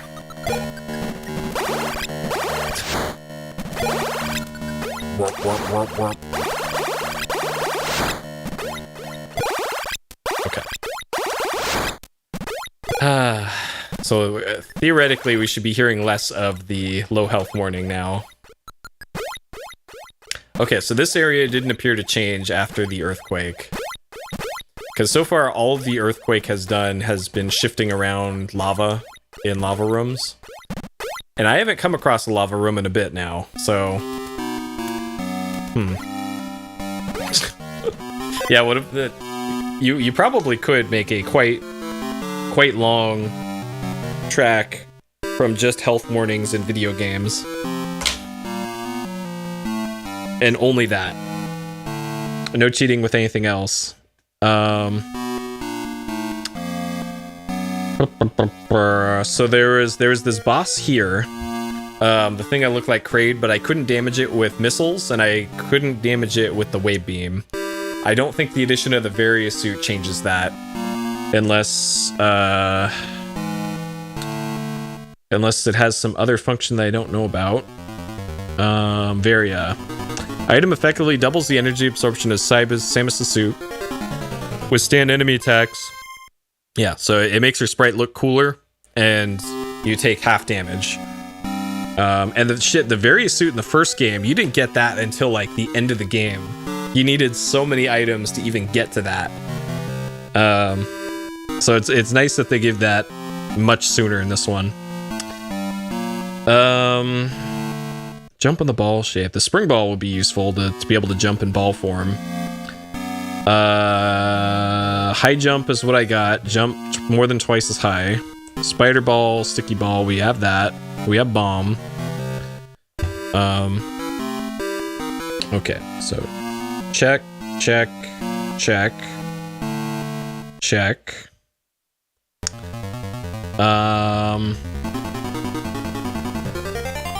Does this list weapons in here too? Yeah, so we have the wave beam. That's what we currently have equipped. The ice beam will freeze an enemy for a short period of time. You can jump on a frozen enemy without taking damage. That's the same as the original game. Spazer's a 3-way. Plasma is super strong. Strongest and most destructive of all beam types. I find it weird that in the first game, you couldn't effectively fight Metroids unless you had the ice beam. You had to freeze them first and then hit them with missiles. There's no other way to damage them. So it's kind of weird that they changed that in this game, but weird. I don't know. I don't know what the deal is with that. Okay, so back to the map here. Okay, there's something over here to the left of this Metroid in the sand area. And I did not go past there because I was at super low health. So that's one area that I can go to. This area I have been to. Like burp, I have been up there. This was the Varia. So we did do this.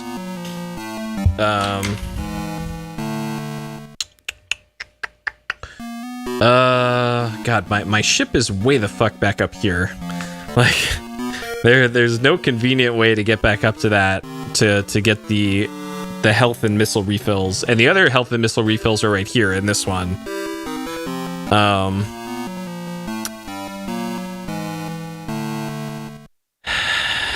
Yeah, it appears that's the only way to go, is just down and to the left. Okay. And then ideally I'm getting health along the way, but yeah, we'll see how cooperative the game is. Okay, so it's straight left and then down.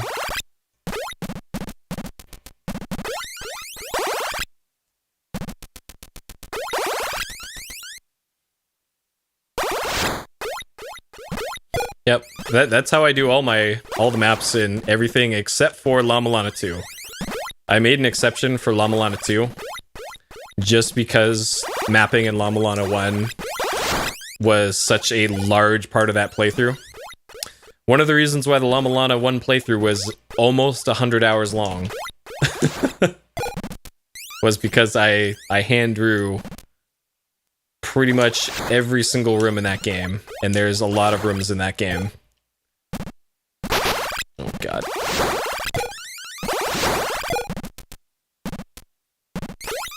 Which I am gonna go back to. I'm gonna do that for the DLC playthrough of La Milana 2, which is on the to-do list. We will get to that. I have not forgotten about that. Oh god. Okay. So left to the Metroid room.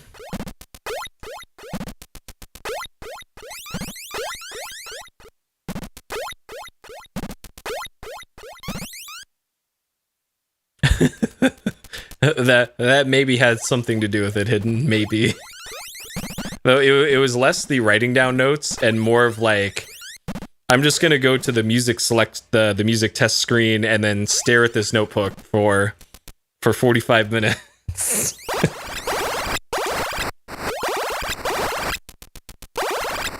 But hey, that's part of the La Milana experience. You gotta put your thinking caps on.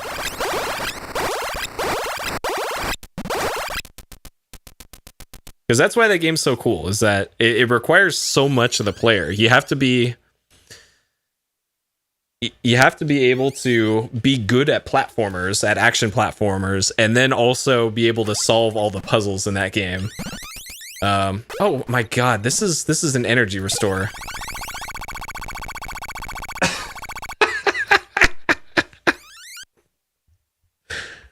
had to do is just go left and there was an energy restore. Oh my god, dude. Oh man. Alright, well, now I know that's there. Oh, that's annoying. What's also annoying is I think this is a dead end otherwise. This appears to be a dead end. I don't know if that's the case, but I suspect this is a dead end.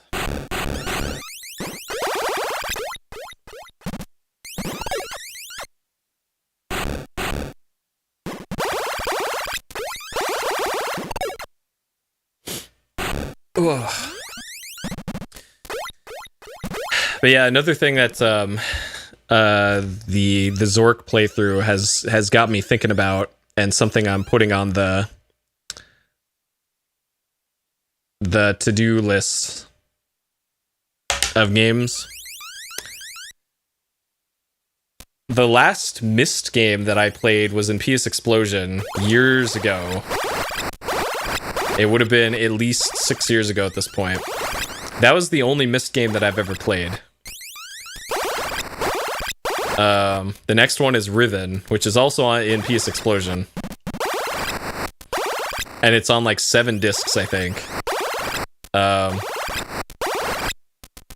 I want to play Riven, you guys.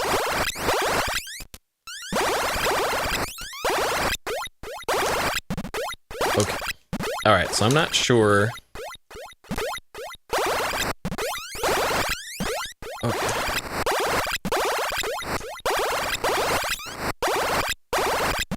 I don't know if there's any other exits to this room. That was Shivers on PC. Shivers 1. That had the random industrial music song. Yeah, Shivers is a great game. Great game. And I saw people actually speedrun that because I subscribed to Games Done Quick on YouTube, and apparently they had or are having a marathon right now. Femme Fatales, I think is what it's called, and one of the runs in it was Shivers. so people actually speedrun Shivers, which I could see that because the game actually does have randomness into it. It's not going to be the same every single time. Not like that keeps anybody from speedrunning games or anything, but it makes that run a little bit more interesting than it otherwise would be for runners. Okay, so I don't think there's anything here.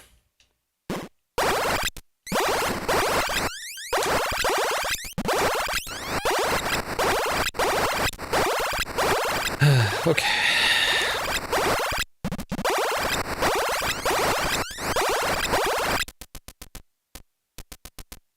Sand room. There's another sand room here.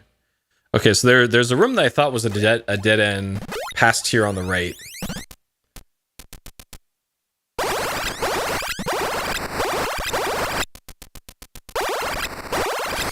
Riven, how long to be? Well, I think Riven is like 7 discs just because it has so much FMV in it, like high-res FMV.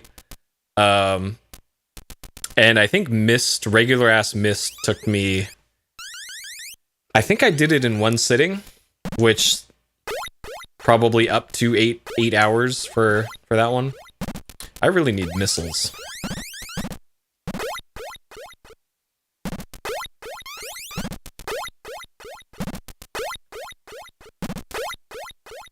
Okay, I don't see anything here. Okay, so this room. I've been here, there was literally nothing here last time I was here. So is there anything different this time?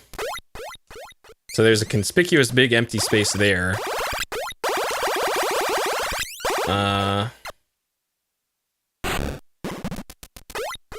This certainly looks like something.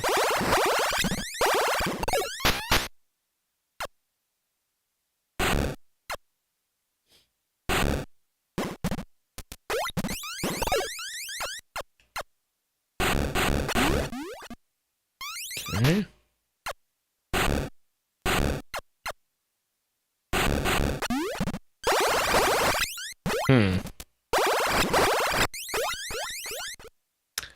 Probably nothing on the ceiling. but worth a try. Worth a try.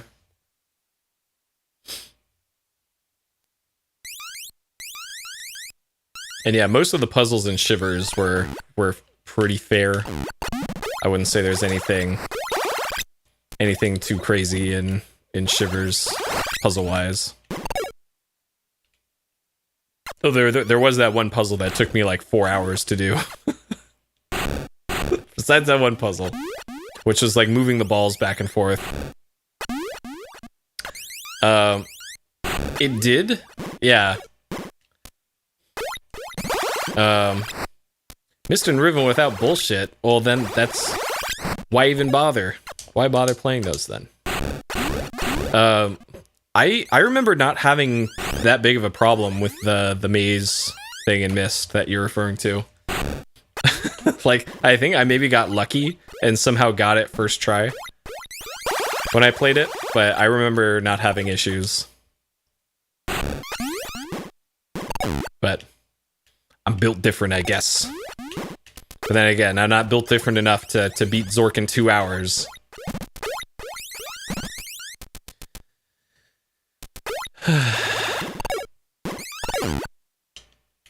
Oh, Riven's got some shit? Alright, I'm looking forward to it then. There is also another one on the to-do list called, Lighthouse. Okay, so that I cannot stand in. Got it. Because I have Lighthouse, and I actually have the strategy guide for Lighthouse too. Because I think I got it for like my birthday or something, back when it came out.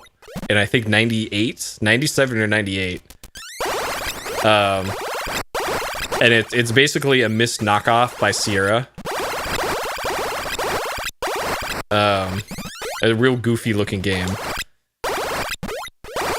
And I remember even with the strategy guide, I still couldn't beat the game. Like it's that stupid. Like I guess it was probably a really poorly written strategy guide too. That probably didn't help. But I remember having large difficulty with that game. But how sad is that if you can't beat an adventure game even with the hint book? Oh boy. Alright, is this it? No. Okay.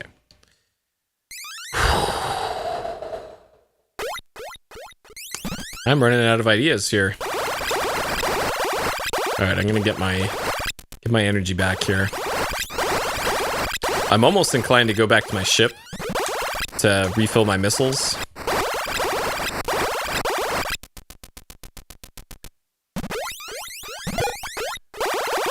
Because you think like, oh, like this room would be the most likely place to have something. Like, I guess I didn't try this. Maybe there's something here like this.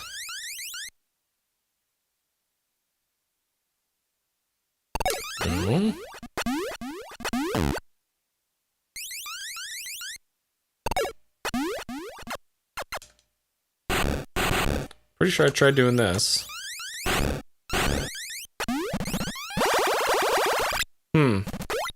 So this kind of leaves just that boss then. The Kraid looking boss. But none of the stuff that I currently have would change the outcome of that fight unless I was doing the fight wrong. Like maybe you have to use bombs in the rolly suit mode. Maybe that's it, because I didn't try doing that.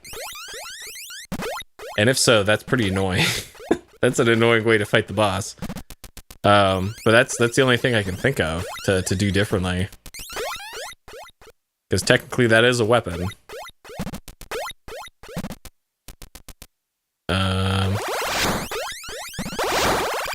Okay, so first things first. Get back up to the surface, go to the save room, and then the boss room isn't that far.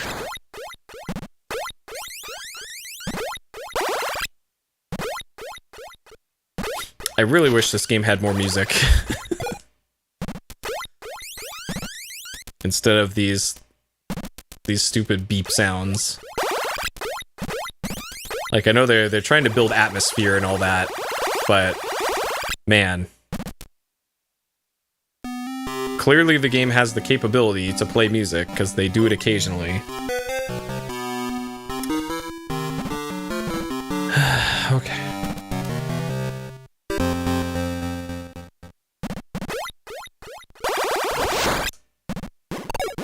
I want that. I want that. I would like this. Yes. Okay. Okay, up we go.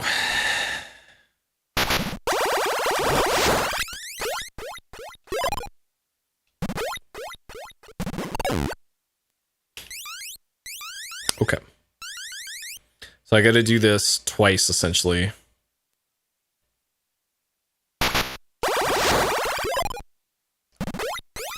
I gotta go up here, and then there's another ascent over here. Past all this. Oh, come on. God. It's like if you go into the spider ball form in the wrong spot, you just kind of get stuck there. And you gotta mash buttons until the game gives you control again.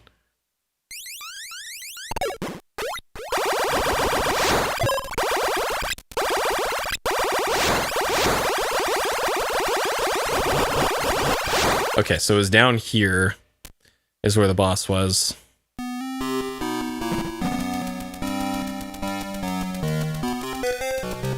Okay. So the boss is inside this thing.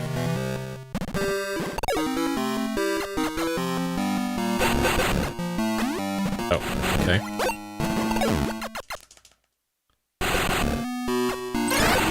Okay, that works.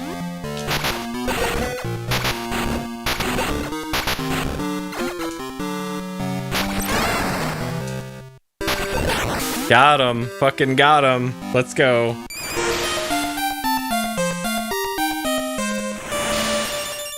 Let's go.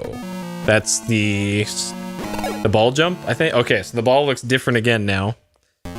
Okay. So this is ball jump.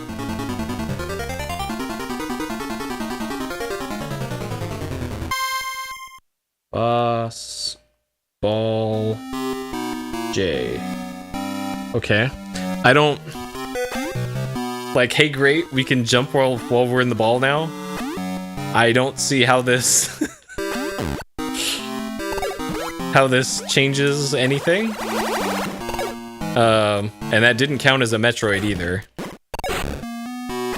So, hey, great, cool, we could do this. Okay. Like, maybe you're supposed to find this before the spider ball or something?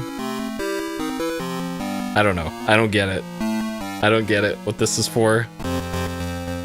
Like, I guess I can also...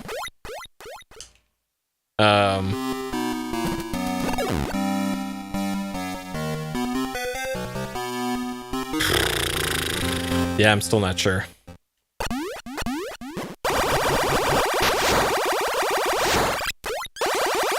I'm still not sure what this is for. Like, maybe if you're in one of those narrow passageways.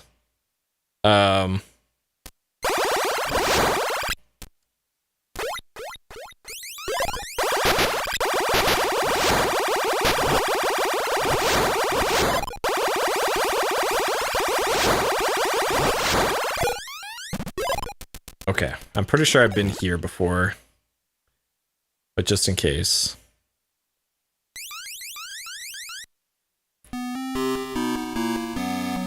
Okay, yes, I know where this is. I know where that is. That's the way to the various suit.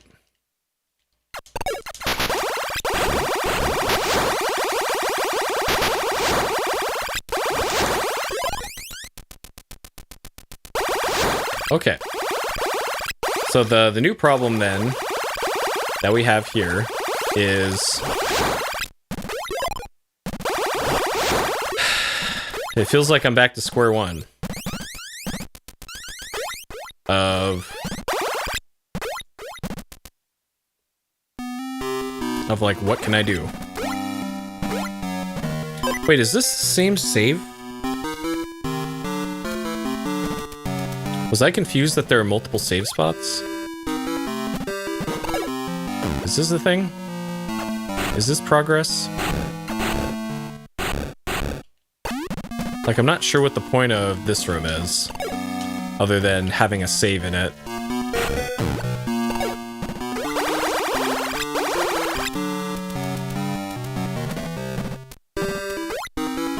Yeah, so these things you take down to the upgrade rooms and the Varia suit.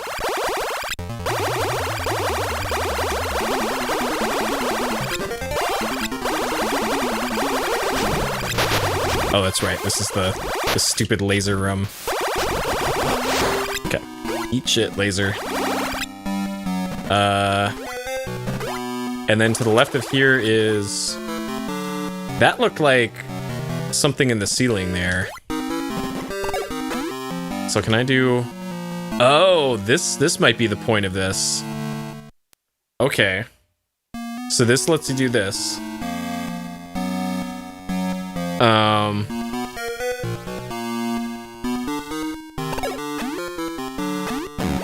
Yeah, so you could do that to stick the ceilings now.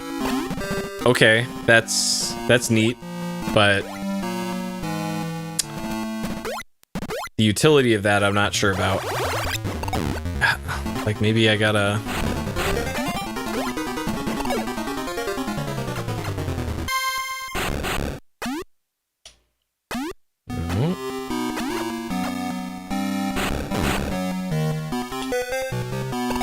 No.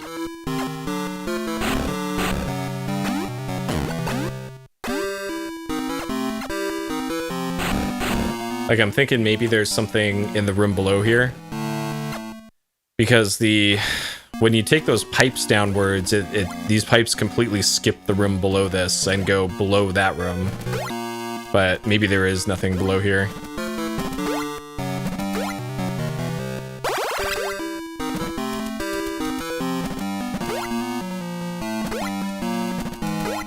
There's this and then this.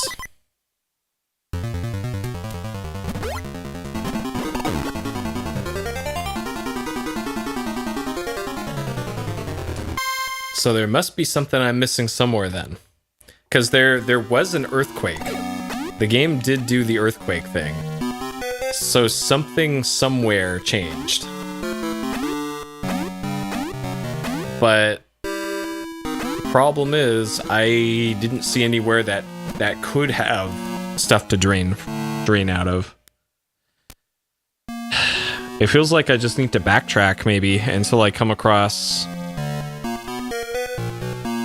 anything new.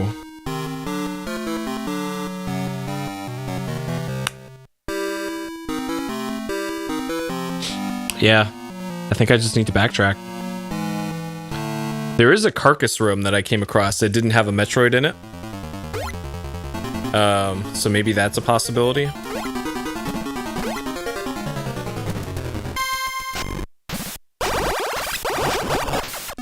This stupid robot can only shoot one way.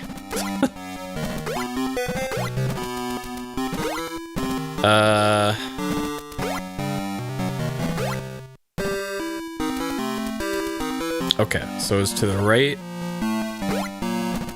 So this is kind of back the way I came.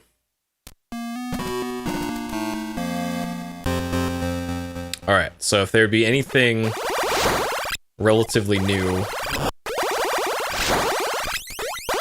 it'd be around these parts. And it feels like maybe there's a breakable thing over here.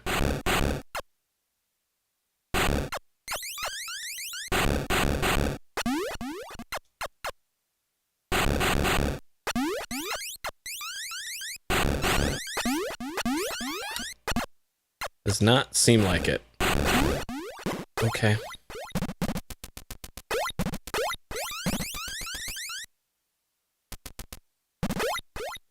So there's this. This is just a long corridor this way.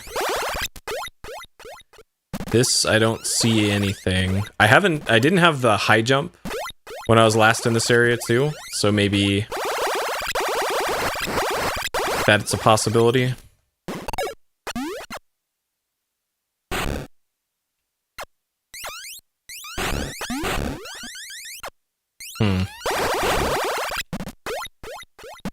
No. Oh, these things. That's right. The best enemies in the game are back again.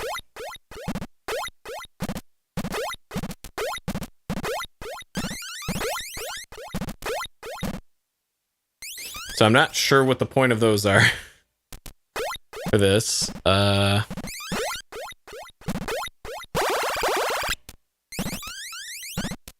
I feel like in this area or an area like it,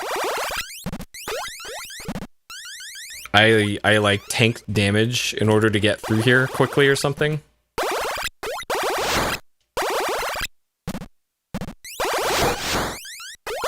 This room is also much larger than my notes suggest it is.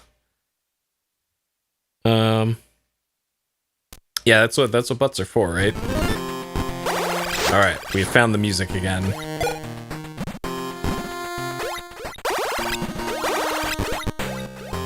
So I guess we can get back up here now.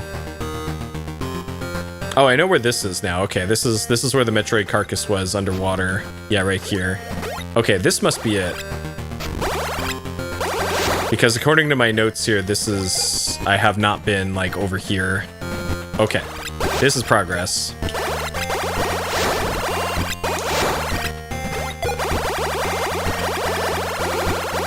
Oh man, this is a huge room.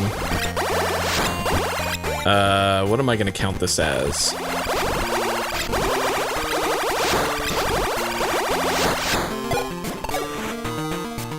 Okay.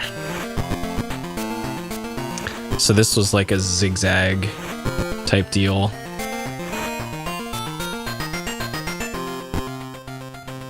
This way, this way, this way. This way, this way.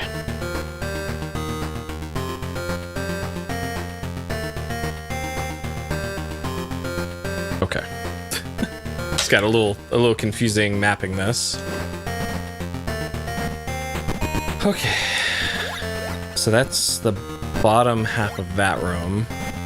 So okay, this has got the dots on it, so that means I'll take damage if I jump in there. It's not clear water.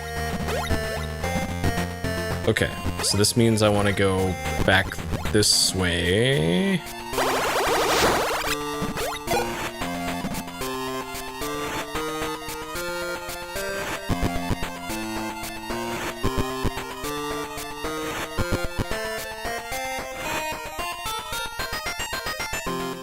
Okay.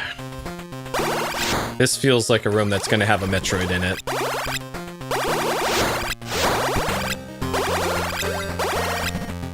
Okay, straight this way.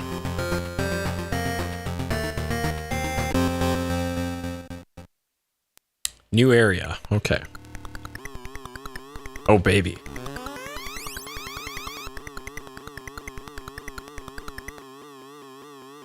Sounds like Earthbound in here. Okay.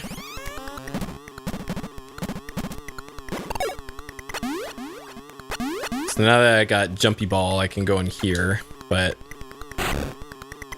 nothing constructive here.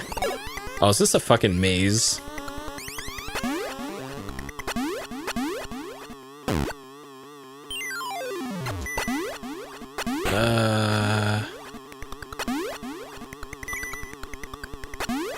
Okay, so this is just a fancy room that goes down and to the right. Got it.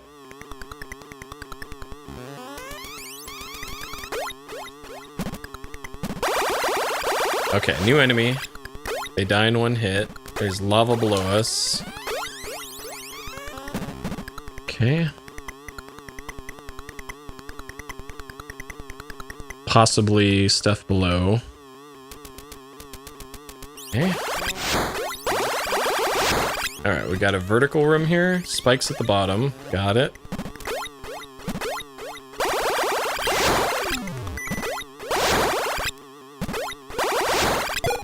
Okay, exit to the right.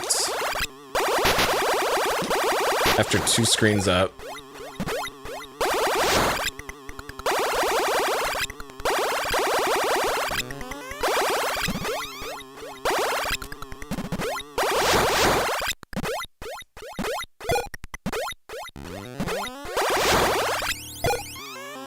Okay, 2 exits to the right. 1 there. 1 here. Got it. Okay, we'll take the top one. This looks like a Metroid room. It might be below me. Oh, okay, just literally nothing. Got it. Okay.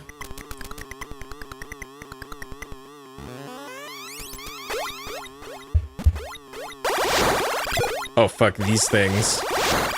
These are like my least favorite, some of my least favorite enemies from the first game. Cool, but those are back.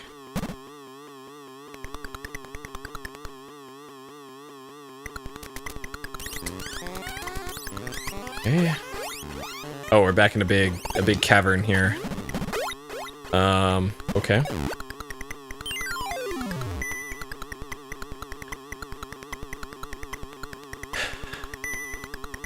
Can't go that way. Maybe you're supposed to drop straight down here. Great.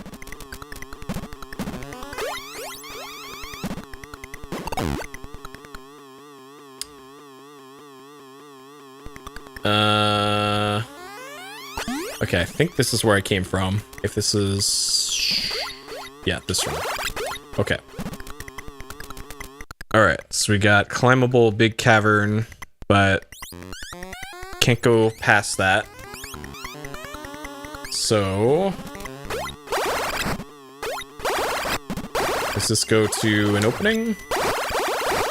Oh, I'll take it. Oh, it's a missile refill. Cool. That is good to know.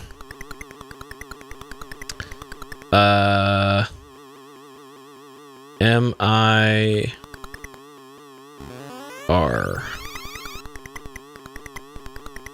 Okay.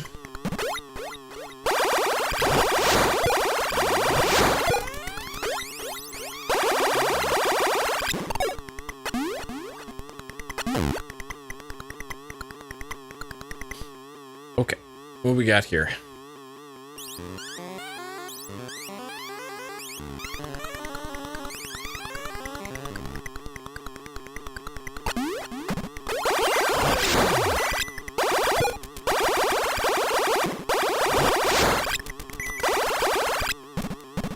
Okay.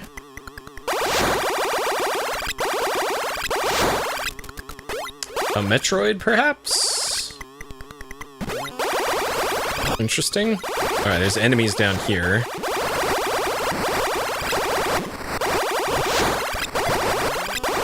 Okay, so there's...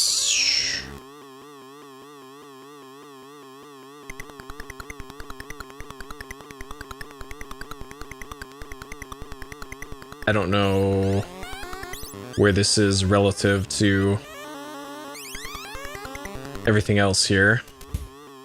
Whatever this is, there probably isn't much in this room.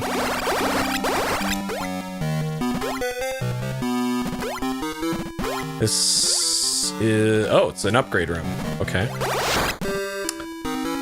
This is the space jump, I think. Space jump, cool.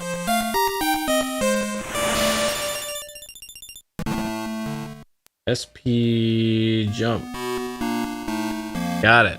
Cool. So this is the multi jump or something? Or it's like... what did the manual describe this as? Space jump. With this item, Samus can jump continuously through the air while spin jumping. Learn how to use this item effectively. Hit the jump button again before she touches the ground, and Samus will be able to do a perpetual jump. It may require practice, but keep trying. Okay, well, this should let us jump past those spikes on the wall. Okay. Okay. Oh, we're doing a spinny jump now. So this is different from the other thing. Got it.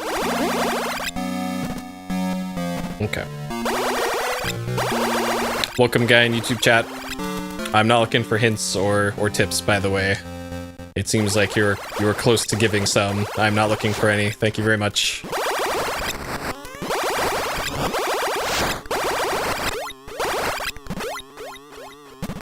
Okay.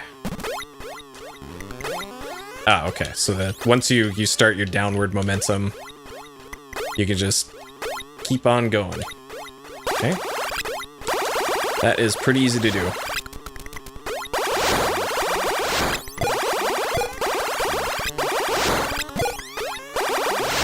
Okay. Yeah, it's just infinite jump.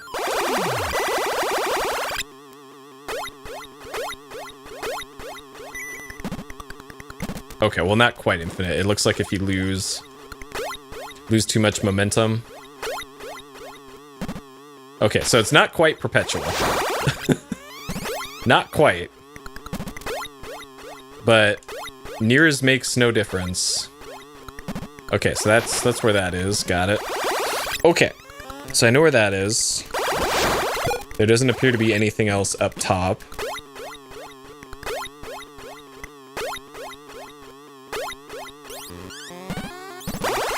Okay, it also looks like you can only do it 3 times.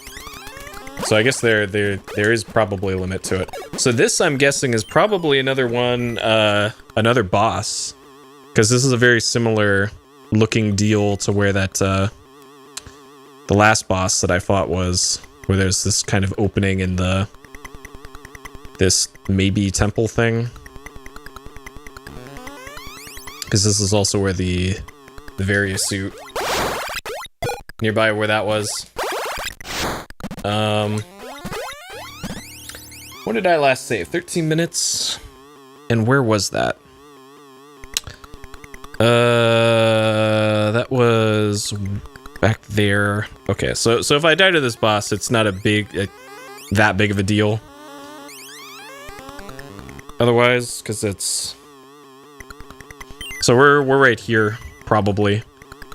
So it's down this way, get the space jump, get this, go down here, up here, over here, and then back over here to the save. So it's not that long. Could be worse.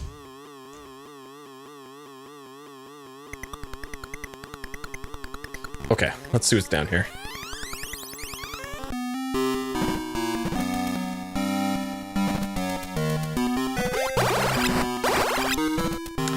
A save? Okay, well that's nice. This makes me suspect that this is an entrance to like another completely different area or something.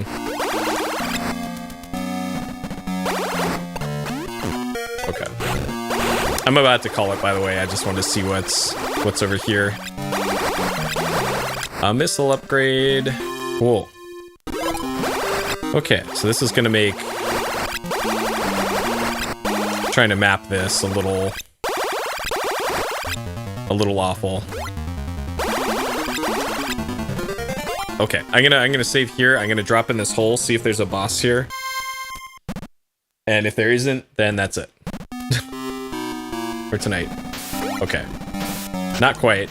I can tell this area probably sucks. Yeah, I already don't like this. I don't like this at all.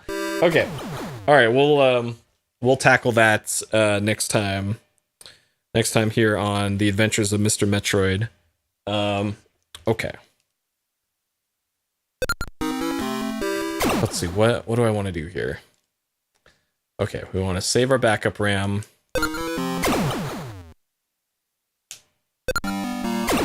Okay. I think we're good. We can also save state here. Okay. All right, good. We are fully prepared to pick up exactly where we are next time. Excellent. Okay, 3.5 hours in. So we have 26 Metroids defeated, or 26 left. So I think I got bamboozled again by the how long to beat. It got me again twice in a row. It got me with Zork and it got me with Metroid. I picked these because it looked like I could beat them in one sitting. One sitting blind, and no, it does not appear to be the case. Shit. I know Alien Isolation, absolutely not going to be able to beat that in one sitting. I didn't pick that one because it's short. I picked it because I wanted to play it. And I have it under good authority that Nubo is an hour-long tops, and it's a game for literal children. So if I can't beat that in an hour, then I need to turn in my gamer card. And then as far as what is going to be after Nubo and Alien Isolation, I already know what it is. I'm not going to post the hints for it in the mystery channel and on Twitter until after I'm done with Metroid. But it's going to be a banger. A second opinion? Well, it wouldn't. I'm trying to make these mystery games. If I try and vet the mystery game before deciding that that's what I want the mystery game to be, then it defeats the purpose of having mystery games, you know? And like, the only reason I wanted it to be a short playthrough is because I just finished up the Dark Souls playthrough, which is 38 hours long, not that long ago. And I don't want to spend too long on one thing because my hands are starting to feel it lately. So I'm trying to mix in some like PC stuff in addition with all the controller stuff. But that said, I am going to be playing Alien on controller, so sure. Anyways, that'll do it for tonight. I probably am not going to stream tomorrow night.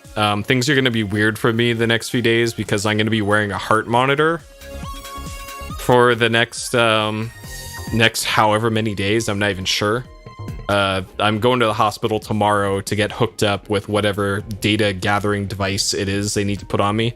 And then I can't bathe for as long as I have that thing on. So I'm hoping I'm only have to have it on for like at most 48 hours, but I'm gonna be a stinky boy for the next couple days. So I'm gonna have to wash myself with a rag on a stick. So yeah, it's and then I'm also not sure if like I can have an elevated heart rate or something. And my heart rate does get elevated enough when I'm streaming that might make it an issue. I don't know. So probably out of caution, I probably won't stream for the next few days, and I'll also give my hands some time to recover here. But yeah, we'll see. Plans might change. I might it's entirely possible I might do let's do Indiana Jones and the Fate of Atlantis or something for tomorrow and the day after. Just for some low impact mouse only gaming or something. Who knows? I might do that. I don't know. And call an audible here. But we'll see. Anyways, I'll keep y'all posted on the plans if and when they change. But for now, I'm not planning to stream the next few days. All right. So that said, if you're going to bed, I hope you have a good sleep. If not, have a great day, night, morning, or evening, wherever you are. And I'll see you next time. Take care.